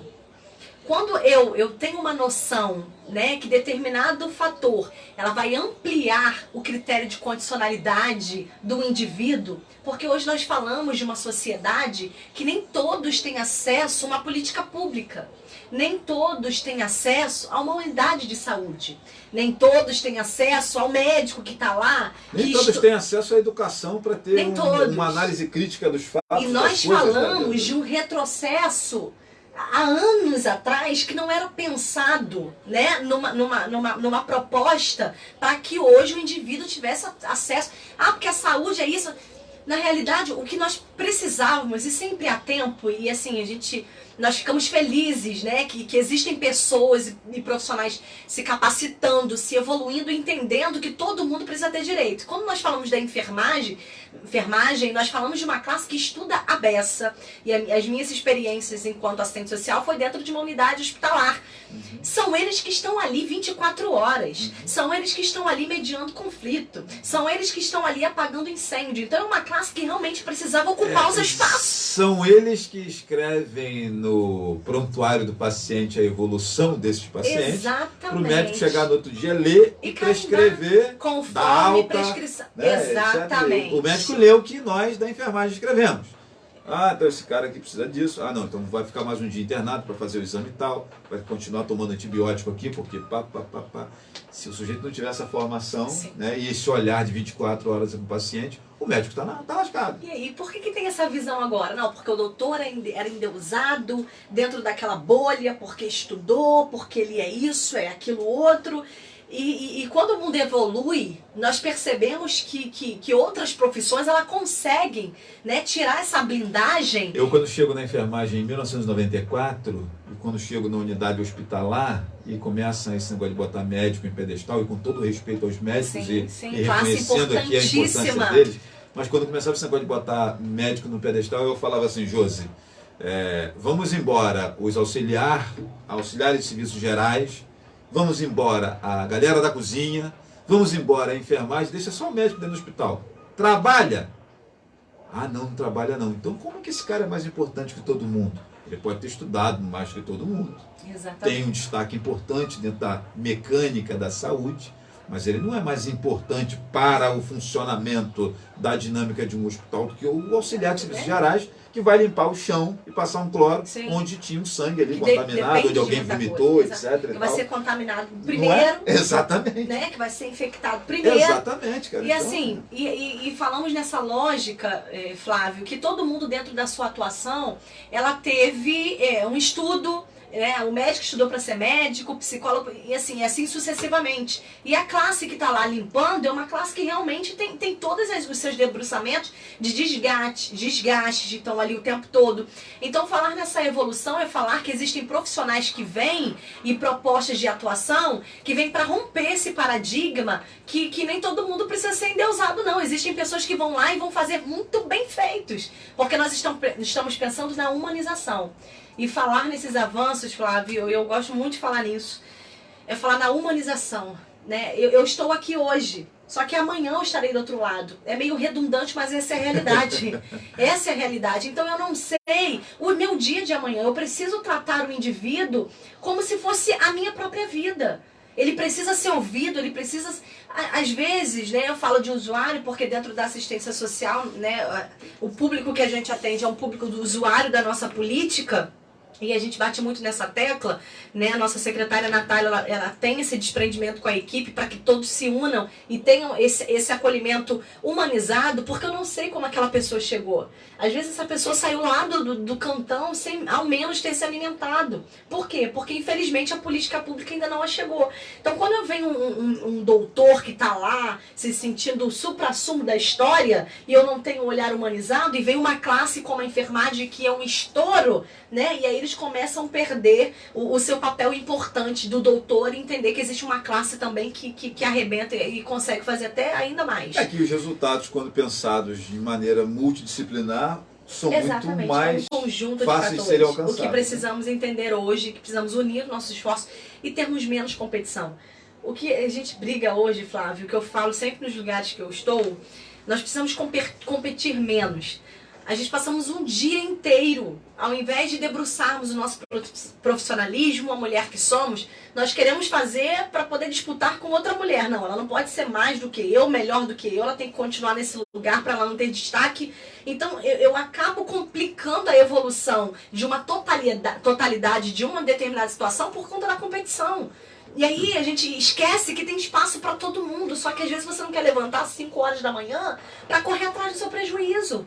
Vai fazer o que o colega faz, mas não, eu prefiro impedir que o outro avance e cresça, mas eu não quero ter o mesmo comprometimento. Então nós precisamos, né, além de tudo isso, né, o olhar humanizado, que a sociedade ela está avançando, os profissionais, né, principalmente a classe multiprofissional, que estão ali, que fazem as visitas domiciliares, que estão lá na ponta, que recebem pedradas, porque é isso que nós recebemos, né, a maioria das vezes. Mas nós somos importantes sim quando unimos os nossos esforços. Né? Ninguém faz nada sozinho, e a andorinha não faz verão sozinha mesmo. Precisa de um conjunto, até a formiguinha, é toda um trabalho feito para, né, construir sua casinha. Só que é difícil, a gente precisa romper, e eu fico irada com uma coisa dessa, eu sempre falo. É fofoca, é competição, quando junta um monte de mulher é complicado. Então nós, mulheres, precisamos colocar isso que nós temos dentro, enraizado aqui dentro, uma força gigantesca de avançar e partir para cima e fazermos história. Para o horror de muitas mulheres, eu sou obrigado a concordar que por vezes quem sabota a própria mulher é ela mesma, a coleguinha. Eu tive a grata oportunidade, a honra de ser auxiliar de supervisão no Hospital da Civargas, né? Eu trabalhava como auxiliar dos enfermeiros, né, na parte administrativa ali da enfermagem. Eu não tinha problema com a ala masculina, Josiane. Agora, na ala feminina, irmão, que problema que era. E quando duas meninas, colegas de trabalho, resolviam namorar o mesmo cara, de dentro da unidade? Aí era pior ainda. Jesus era um tal de um botar o pé na frente da outra. E assim, e você percebia. Vou usar aqui um exemplo bem tosco. Você vai no Big Brother, vai assistir o Big Brother. Você percebe nitidamente as mulheres, os homens logo se organizam. Ou eles são inimigos logo de cara, se odeiam, e aí faz aquele Lula Bolsonaro que acaba todo mundo querendo que permaneçam na casa para ver o circo pegar fogo. Ou então eles se organizam, né? Se cartelizam para ir até a final. Sim. A mulherada é uma comendo o fígado da outra. Nós estamos no Big Brother 23. Esse enredo não muda. É sempre as mulheres, e eu acho que se as mulheres têm uma vulnerabilidade, e é por isso que vocês não dominaram o mundo ainda, porque quando uma chega lá, as outras querem puxar o tapete dela e não descobrir qual foi a trilha que ela usou para eu chegar lá em cima também, né? Desculpa, mulherada, mas eu que admiro tanto as mulheres, né? A gente vai ter que um mês para exaltá-las, né? Eu não posso deixar de falar dessa vulnerabilidade aí, que já que Josiane colocou e ela é mulher, eu vou corroborar, porque, cara, a gente percebe muito isso. Um abraço aqui para o Sérgio Gonçalves, um abraço para o meu amigo Guto Barbosa, sucesso aí para o Guto Barbosa nos acompanhando aqui também, muito obrigado pelo carinho. Josiane, 17 horas e 5 minutinhos. Permita-me interromper aqui a entrevista sobre as mulheres, e que está muito bacana sobre o serviço social. Inclusive, estamos falando sobre tantos assuntos que me sugerem que você tem que vir aqui toda semana no programa.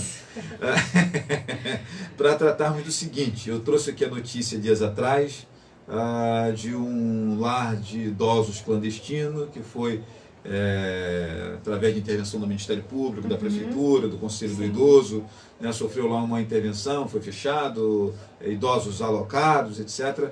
Qual o desdobramento daquela conversa? Ainda tinha idosos assim, hospitalizados e tal?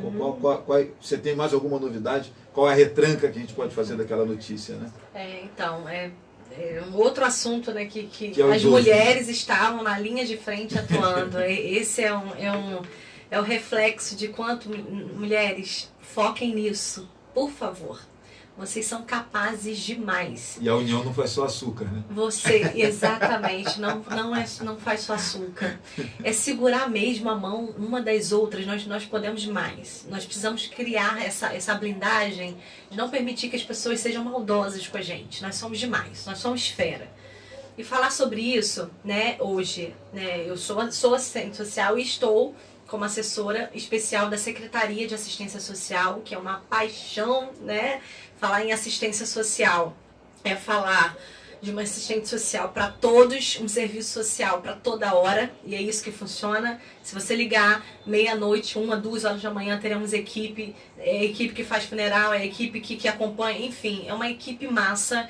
Eu quero aqui deixar o meu agradecimento, eu não posso falar sem puxar saco, que ela sabe disso, é minha amiga, minha secretária, que é uma pessoa que tem um coração humanizado, que tem um espírito aguerrido, que pensa num todo para o nosso município e para a nossa assistência. Então, um beijo, é uma honra atuar ao seu lado, tá, minha jovem? E falar sobre isso é falar, né, sobre uma intervenção, e nós recebemos inúmeras ligações, mensagens, as pessoas indo lá na secretaria para falar sobre essa situação. Né? Deixamos claro, né, que a Secretaria de Assistência não tinha ciência dessa instituição no município, apesar, né, de conhecermos a pessoa que estava responsável pelos idosos, que não é a mesma proprietária do local, cabe destacar isso, né? Existia a dona do espaço, existia a responsável dos idosos. E aí quando chega, né, a denúncia através do conselho, e nós temos todo um parâmetro a ser acompanhado, né? A assistência social ainda não tinha intervido, nós só intervimos após chegar uma determinação judicial solicitando que a Secretaria de Assistência Social intervisse sobre o local. Chegando lá, nós deparamos, né, naquela situação de extrema vulnerabilidade e insalubridade, sem condições alguma, né, de acolher os 18 idosos que ali estavam. Fizemos todos os desdobramentos pautados na ética e na sistematização, que é através do Conselho do Idoso, Vigilância Sanitária, Promotoria do Idoso, onde tivemos todos esses amparos. Dito isto, né, alguns foram recaminhados para os seus municípios de origem. Os demais, os outros, alguns familiares assumiram a responsabilidade e acolheram esses idosos em outras ILPIs, né, outras unidades de acolhimento para idosos.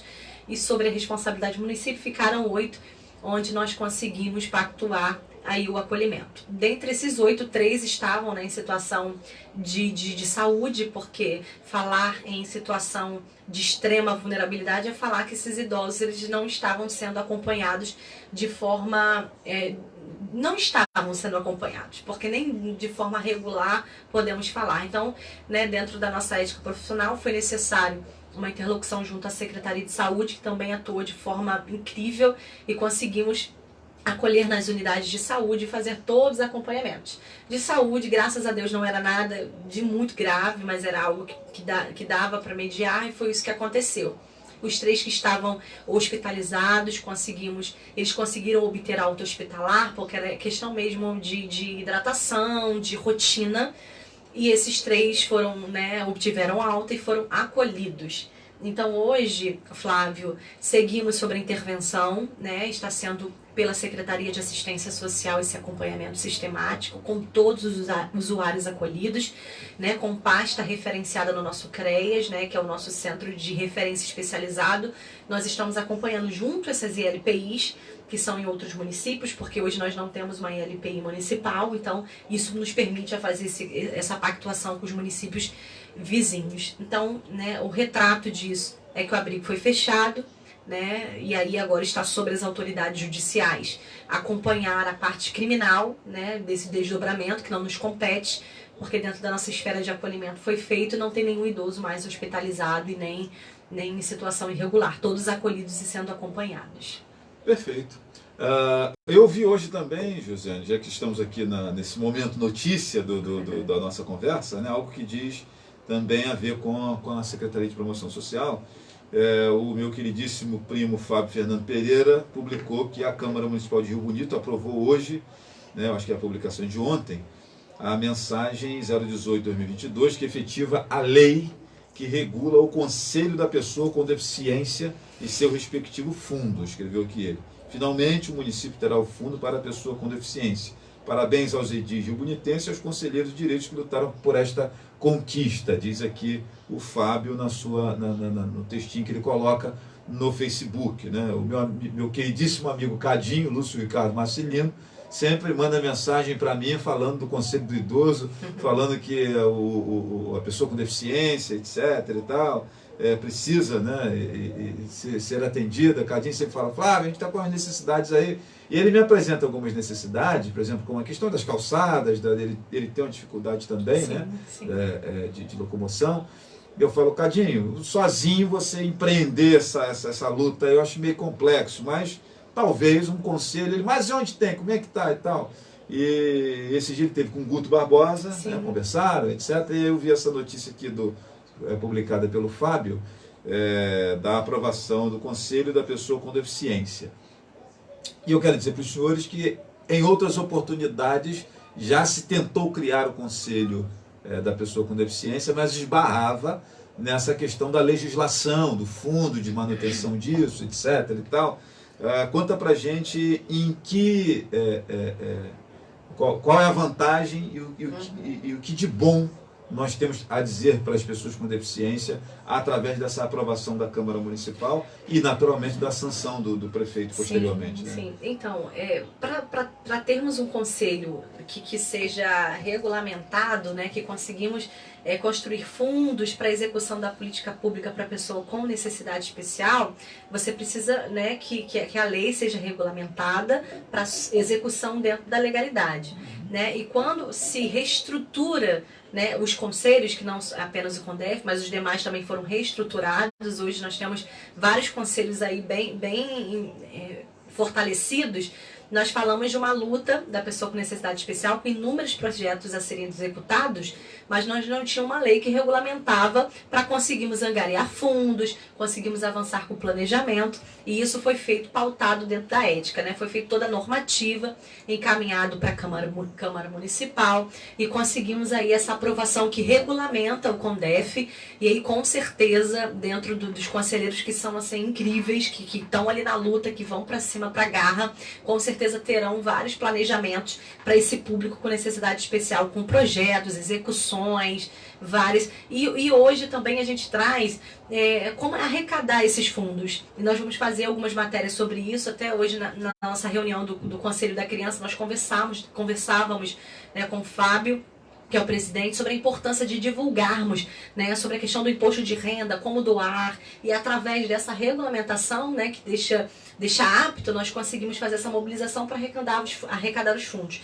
O CONDEF já tem, né, um valor aí que foi disponibilizado para a execução de um projeto, então acredito que vem muita novidade por aí através dessa notícia maravilhosa que tivemos hoje na Câmara Municipal. E aí falando daquela questão do tudo muito bonito no papel e na vida real, às vezes as coisas não acontecem como deveria.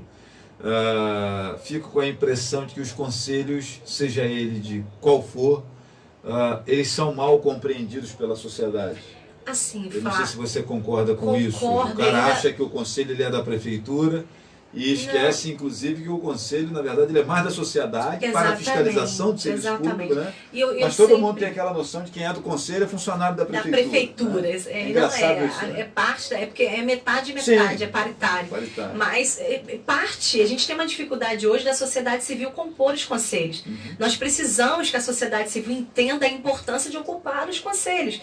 Porque e aí eu falo daquele barco que a gente pega carona, porque a internet publicou e vai todo mundo falar um monte de coisa, mas o meu espaço de conselho para discutir o desenvolvimento do meu município, eu não estou. Eu faço, né, estou em praticamente todos os conselhos e quase não vejo a sociedade civil participando. Se hoje nós queremos que algo evolua, porque nós estamos aqui hoje, isso aqui é, né, tudo muito rotativo. Nós precisamos pensar numa política continuada. Os conselhos eles não eram regulamentados, nós não tínhamos leis que executassem o serviço que nós ofertávamos. Então tudo isso é muito grave para um projeto de permanência e evolução para o nosso município. Então os conselhos hoje vêm com parte da sociedade civil, do governo, representações religiosas, dentre outras, para fomentar isso, fiscalizar a política que está sendo executada pelo executivo, acompanhar como estão as secretarias. Então é importante compormos os conselhos municipais, entendam como que está a execução. E nós temos essa transparência, Flávio. Hoje, parte dos conselhos são atrelados à Secretaria de Assistência, por conta, nós temos essa preocupação. Qualquer hoje que chegar lá, pedir qualquer informação, ela será prestada, o processo estará disponível. Por quê? Porque a nossa intenção é para uma política continuada e para todo mundo ter acesso. Então a gente convoca a sociedade a participar dos conselhos para acompanhar o que tem, fundo do idoso, o fundo da criança. Estamos com um edital aí que foi lançado para a política pública da criança. Então assim, tem várias, e essa vitória hoje na Câmara Municipal é para fomentar isso, a briga do público com necessidade especial, que lutou pelo que era direito, para realmente termos essa política voltada para esse público. Então os conselhos estão regulamentados e aptos, né, para serem ouvidos e acompanhados, porque essa fiscalização não é só do municipal, porque fulano tá lá e da prefeitura vai deixar passar batido. Pelo contrário, né, nós estamos ali para apresentar que o nosso trabalho está sendo executado com seriedade, com transparência, estamos à disposição. Mas se você não cobra, não participa como sociedade civil, Maria vai com as outras, porque fulano falou que pegou o dinheiro, usou não sei aonde, fez não sei o quê. Peraí, cidadão, vamos lá, os espaços estão abertos, os conselhos estão para isso, né? E hoje os conselhos estão ali no prédio, ali, né, próximo à Câmara, bem ali naquele espaço. Casa dos Conselhos. Casa dos Conselhos. É aberto para as pessoas participarem, para tornar conhecimento, que nem tudo se torna público e notório, então é importante estarmos ali e acompanhar. Hoje o Conselho do Idoso é regulamentado, CMDCA, inclusive a nova lei do CMDCA, porque estava defasada desde 1996. Me permita só fazer uma ponderação aqui. Guto, Josiane disse que Fábio é o presidente do CMDCA, não do CONDEF. Você entendeu equivocado, ele botou aqui no comentário. Que ele não é o presidente. Sim, a gente entende isso. Ela falou do CMDCA e o Fábio presidente. Exatamente. Embora estejamos falando aqui do Conselho da Pessoa com Deficiência, ela falava do CMDCA, Conselho Municipal do Direito da Criança e Adolescente. Guto maravilhoso aí na atuação da pessoa com necessidade especial, e o Fábio, né, no CMDCA e no CMAS, que ele é presidente desses dois conselhos que são atrelados à secretaria, tá? Fica aí essa observação, de repente, porque a gente fala meio rápido, mas é isso. Então, assim, eu acredito que esses movimentos são importantes e temos aí conselheiros incríveis frente aí na preocupação, né, na política pública de cada área. E aí, eu acho que nessas matérias aí, eu vi até uma campanha do pessoal fazer, na época do orçamento, né? A prefeitura lançou várias peças publicitárias para a galera mandar sugestão para a montagem do orçamento, o orçamento ser participativo, etc. e tal. Eu acho que nós precisamos fazer mais isso, né? Eu acho que a prefeitura precisa investir mais maciçamente nessa campanha de participe dos conselhos, né? E aí eu como sociedade aqui, né, eu vou dizer o seguinte: nós também temos um total desinteresse em participar disso, que não exige remuneração. No Conselho Tutelar, todo mundo quer brincar porque lá tem salário. Nos demais, que é uma contribuição, o tempo que você investe participando dali, aquilo passa meio que despercebido, né? Você já viu que no Conselho Tutelar o pau canta, lá tem eleição, tem campanha, tem gente comprando voto, tem Kombi carregando gente, tudo isso a gente viu aí nas eleições anteriores aí. Parece uma campanha de vereador, alguns fazem campanha de vereador para Conselho Tutelar. Por quê? Porque tem um pequeno salário lá que é pago para os caras, né? Então, assim, botou dinheiro no negócio, o interesse logo aparece e talvez não sejam os melhores. Teremos eleição esse ano. Tem eleição em outubro, então, né? Será publicada através do CMDCA. Então é possível ter a Kombi de novo aí, fica olhando. Não, teremos não, assim. É porque eu falo sobre a transparência, né? Nosso conselho CMDCA, ele também está atrelado à Secretaria de Assistência Social. Nós temos todo um trabalho pensando dia a dia, porque o Conselho Tutelar é uma galera que trabalha pesado, né? Eles estão ali, são profissionais que precisam ser olhados, né, com esse olhar diferenciado, sentar junto. Em alguns momentos, lógico, terão embates e entraves, isso é normal em qualquer situação, seja pessoal, profissional, mas teremos aí um acompanhamento acirrado, fiscalizador e acompanhado nos mínimos detalhes. Então, acredito que não teremos muitos problemas. Inclusive, né, para cobrarmos o que vamos cobrar aí nesse edital, né, a Secretaria de Assistência, ela pensa numa valorização de salário, porque é uma classe que não é bem remunerada. Então, assim, nós estamos executando, mas nem tudo é 100% amor. Você precisa ter... Inclusive, quando colocou-se aquela questão da prova que precisa ser feita, de conhecimento sobre o ECA... Teste psicológico. Você vai precisar participar, porque às vezes é uma pessoa que tem, né, um comprometimento. Então, a política da criança... Eu não lembro se na última teve, mas a pessoa tinha que ter comprovadamente serviço prestado. Exatamente. Que é uma outra situação que nós vamos acompanhar muito. Bacana, né? Isso também. Né? Quem disponibilizar lá o certificadinho vai ter que assumir a responsabilidade realmente se a pessoa executou aquele serviço, eu não posso, né, porque perjúria, a gente sabe as sanções. Então, o edital, de repente não, acho que seria bem legal pontuar isso aqui, porque será uma eleição muito acompanhada e sendo muito fiscalizada pelos conselheiros. Temos uma comissão que irá acompanhar, porque de fato é um serviço que precisa ter seriedade, a gente precisa acompanhar, então não vai ser tão fácil não. E Conselho Tutelar esse que também precisa dessa campanha das pessoas saberem como é que funciona, né? Como funciona. Porque o cara acha que o Conselho Tutelar é para pegar filho dos outros. Pegar filho dos outros, é um bicho-papão. E não é isso, né? Eu assim, tudo que envolve a política da criança, exatamente, início, né? É a mesma coisa do acolhimento. Porque quem leva para o acolhimento institucional? O Conselho Tutelar e Comissário de Justiça através de determinação judicial. Então, nós temos aí, né, e eu já trabalhei com vários, nós temos alguns embates. Alguns eu já tive alguns embates, outros já me processaram, é uma confusão.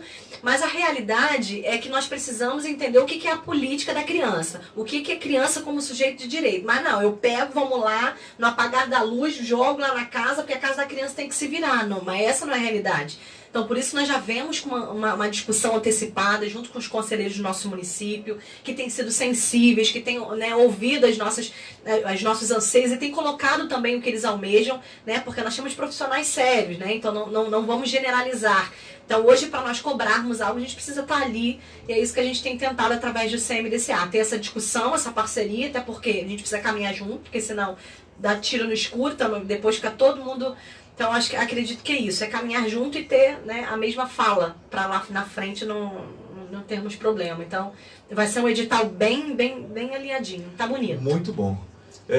Minha gente, vocês acompanharam nesta tarde a nossa conversa aqui com a assistente social Josiane Penco, abrindo a série de entrevistas com mulheres, né, entrevistas com mulheres, em razão do Dia Internacional da Mulher, que é celebrado em 8 de março.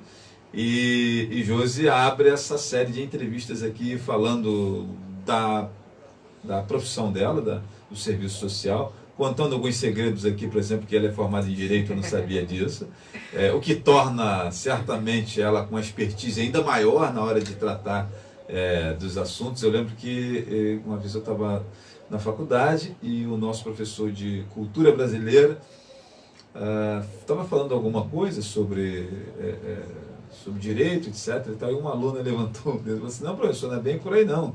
Aí ele: não, é sim. E ela falou assim: não é não, professor, eu sou advogada. Ele: eu também. Eu não uso muito não, ele porque tinha formação de direito. só às vezes. E os dois ficaram discutindo juridicamente aquele tema que era da cultura brasileira. Eu achei muito divertido aquilo. Às vezes. Mas querendo ou não, serve muito. Serve, logicamente serve como base, como norte, para uma série de decisões, né? Várias vezes. Assim, às vezes a minha fala, até as meninas que trabalham comigo falam: mas você fala... Porque eu tenho que esquecer o meu lado jurídico, porque eu também sou perita judicial, sou nomeada na Vara Federal, Estadual e do Trabalho. Então, querendo ou não, você tem que fazer laudo, tudo mais, acompanhamento. Então, você acaba tendo uma visão um pouquinho diferente da fala do assistente social, que é uma fala, né, são códigos de ética diferentes. Então, te dá o norte, né? Me permite aí impedir vários assédios. Cara, maravilhoso isso, né? Eu acho que torna você ainda mais completa naquilo que você já exerce muito bem. E meu amigo Edson Matias, boa tarde para você. E a Renata Toledo, por exemplo, escreve um negócio aqui que eu sempre falo: boa tarde, Josi, uma profissional do serviço social que tem brilho nos olhos pela viabilização dos direitos sociais, né? E eu sempre falo isso aqui também. Abraço para você, Renata. Parabéns pelo belíssimo trabalho, sucesso. Escreveu aqui o meu amigo Guto Barbosa. Então, assim, gente, essa é a primeira de muitas entrevistas, né? Você está convidado a receber amanhã aqui a Françoise, que vem falar aqui. Ela é da área do município aí, do desenvolvimento econômico. É um evento voltado para mulheres que a Prefeitura vai realizar a partir do dia 6, né? Começa no dia 6. Com palestras, com orientações, um negócio bem bacana. Ela vem destrinchar o que vai acontecer, né, aqui amanhã, e também vai falar sobre esse papel da mulher na sociedade, como Josiane nos trouxe hoje aqui. Josi, foi um prazer enorme, um prazer enorme recebê-la aqui. A Chayane Machado diz que precisamos de psicólogo nas escolas, a filha dela precisa, só que isso precisa se transformar em lei. Em lei, né? Chayane, nós estamos aqui, Chayane, divagando, discorrendo né, sobre esse assunto, né? Falando que bom seria. Né? Eu também gostaria muito de ter R$1 milhão na minha conta. Mas, para isso, eu tenho que trabalhar para caramba, etc. Ganhar na loteria, quem sabe, né? Mas você gostaria, nós gostaríamos muito que tivéssemos também um psicólogo, né? Como eu acho que tinha que ter dentista também. O dentista podia estar lá dentro da unidade escolar, né? Naquele horário extracurricular, o dentista podia atender, entre outros profissionais que poderiam estar dentro da escola.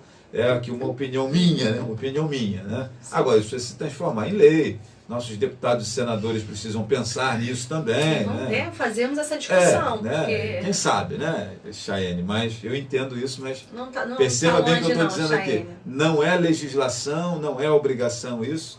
né? Tem coisas, inclusive, que é legislação e obrigação e não acontece. Imagina aquilo que a gente só está aqui pressupondo que seria bacana. Exatamente. Mas, Josiane, foi um prazer recebê-la. Muito obrigado por essa tarde, por essa aula que você nos trouxe. Eu fico com a sensação de que você precisa voltar aqui mais vezes para falarmos desses assuntos tão importantes, tão necessários, né? Parabéns pelo seu trabalho nessa assessoria que você oferece à Secretaria de Ação Social, de Assistência Social da Prefeitura de Rio Bonito. E suas palavras finais para a gente finalizar aqui o nosso encontro dessa tarde. Eu tenho certeza, como diz o Capitão Nascimento, quando ele estava escolhendo o substituto, no final do filme ele fala assim: eu sabia que eu não tinha errado na escolha do meu substituto. Então, tipo assim, eu sabia que eu não tinha errado na escolha de quem iria abrir esse conjunto de entrevistas aqui com mulheres, né? Foi uma aula bacana que nós tivemos com você aqui essa tarde, e bem-vinda sempre. Suas palavras finais. É uma honra, tá, Flávio? Eu fico emocionada por esse carinho. Você sabe que a recíproca é verdadeira. Tenho um carinho enorme por você, pela sua visão, né, de não se corromper com as falácias e sim estar sempre dentro da totalidade. Sempre achei isso fantástico, né? Sempre foi muito crítico, mas desde que me acompanha na Casa da Criança, sempre você teve a sensibilidade de entender e saber a real verdade. Isso se torna um rapaz diferenciado. Por isso que somos tão visados, mas faz parte, é só sucesso. Então quero aqui deixar todo o meu cumprimento a toda a minha galerinha aí que me acompanha.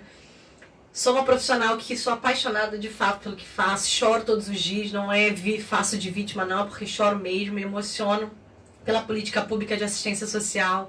E quando o Papai do Céu me permitir, né, e minha secretária também, eu estarei aqui contribuindo na assistência social de Rio Bonito, visando essa evolução, visando um atendimento justo, humanitário e para todas as horas, para todos os nossos munícipes. Isso porque a gente briga. Então temos todos os nossos equipamentos à disposição dos municípios, estamos sempre à disposição. Então é uma honra para mim compartilhar nesse espaço de fala, Flávio, esse espaço de mulher, né? Uma mulher que veio tão pequenininha, que passou por várias situações, mas hoje eu sei o meu espaço, eu sei para que eu vim, eu sei o meu objetivo. Então é uma honra compartilhar esse 1º de março com você e com tantas pessoas especiais que estão aí. Beijo em todos vocês. Eu sempre estarei à disposição, como eu sempre falei e sempre falo, né?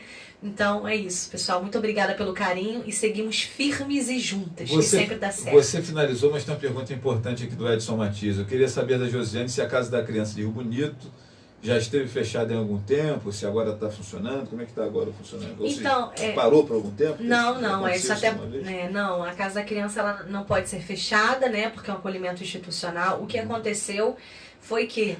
vale, inclusive, dizer para as pessoas, né, que acho que pouca gente sabe disso, que a Casa da Criança é um elo, inclusive, do Poder Judiciário. Do Poder Judiciário. Não é a prefeitura que acolhe, minha exatamente. Gente. Aquelas crianças estão judicializadas ali, né? E a gente ouve muita coisa. É o juiz que é o pai daquela criança. Exatamente. A gente ouve muita coisa, assim... O que aconteceu foi que a Casa da Criança é construída muito antiga, né? A estrutura dela é uma estrutura não muito satisfatória pela proporção que é a casa, né? E quando se assume a gestão, se avalia a necessidade de reestruturar a unidade de acolhimento. Porque era uma unidade que estava muito úmida, né? Muitas infiltrações, então precisava fazer uma reforma ampla. E aí o que aconteceu foi que, né, a Secretaria de Assistência solicitou uma decisão judicial para colocarmos essas crianças em outro espaço para que esse local sofresse uma obra, uma reforma. E isso demorou um pouquinho, porque tem todo o trâmite de execução. Você pode até fechar aquele prédio, exatamente, mas a estrutura, né? Exatamente, de profissionais e o acolhimento não pode parar. Ela não fechou, ela está funcionando, está lá na rua José Rodrigues Peixoto, próxima à CDL. As crianças estão acolhidas, mantém os acolhimentos, MP sempre lá, Conselho Tutelar. Então o serviço é executado só que em outro espaço. E a Casa da Criança hoje, né, teve uma licitação, então hoje inclusive aquele prédio da Mangueirinha, ali na rua ali na próxima ao Espaço Reencontro, hoje inclusive a secretária esteve lá junto com as equipes que irão executar a obra, então ela será reformada para melhor atender o público de criança e adolescente, que a capacidade de acolhimento são 20, então nós precisávamos dar uma condição melhor para as crianças. Então não está fechada, né, está lá, a gente acompanha, só que o que né, dificultou um pouquinho, que né, sempre tem esses trâmites de processo, e esse processo foi autorizado, então teremos uma obra. Então não está fechado, está funcionando. e qualquer necessidade Só estamos não à disposição. funciona mais no mesmo No endereço. mesmo endereço provisoriamente. E assim, Isso aconteceu também quando a casa funcionava lá na Bela Vista e saiu de lá para ir, Exatamente. inclusive, para esse espaço agora da Mangueirinha, que é muito mais amplo, que é melhor do que era aquela casa lá na Bela Vista. E os desavisados que passavam por lá e não viam mais as crianças por lá, e fecharam a casa da criança, né? Então, tem um pessoal que é desavisado e outros mal intencionados. Cuidado, Edson.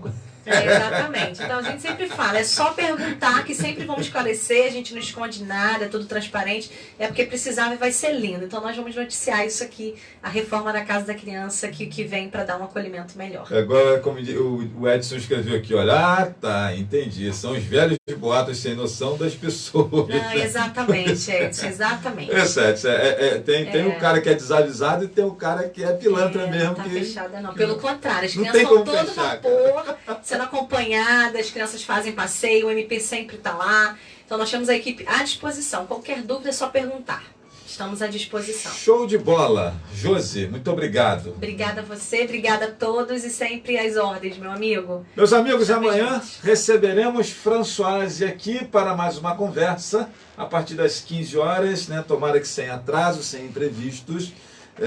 Vai ser mais um papo muito bacana sobre a importância da mulher e este evento que é ela que está encabeçando na condição de pessoa diretamente antenada com a Secretaria de Desenvolvimento Econômico, esse evento que será promovido para as mulheres, né?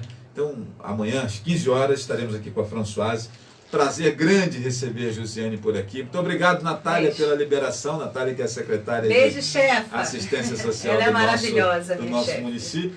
E um beijo grande aos amigos que estão aí ligados no nosso programa sempre. Valeu, Sempre. gente. Tchau, tchau. Obrigado, Fiquem que com o Papai do Deus. Céu abençoe cada um de vocês sempre. Eu vou ficando por aqui e amanhã a gente volta com mais um programa Flávio Azevedo. Valeu, gente. Abraço. Tchau. Tudo de bom.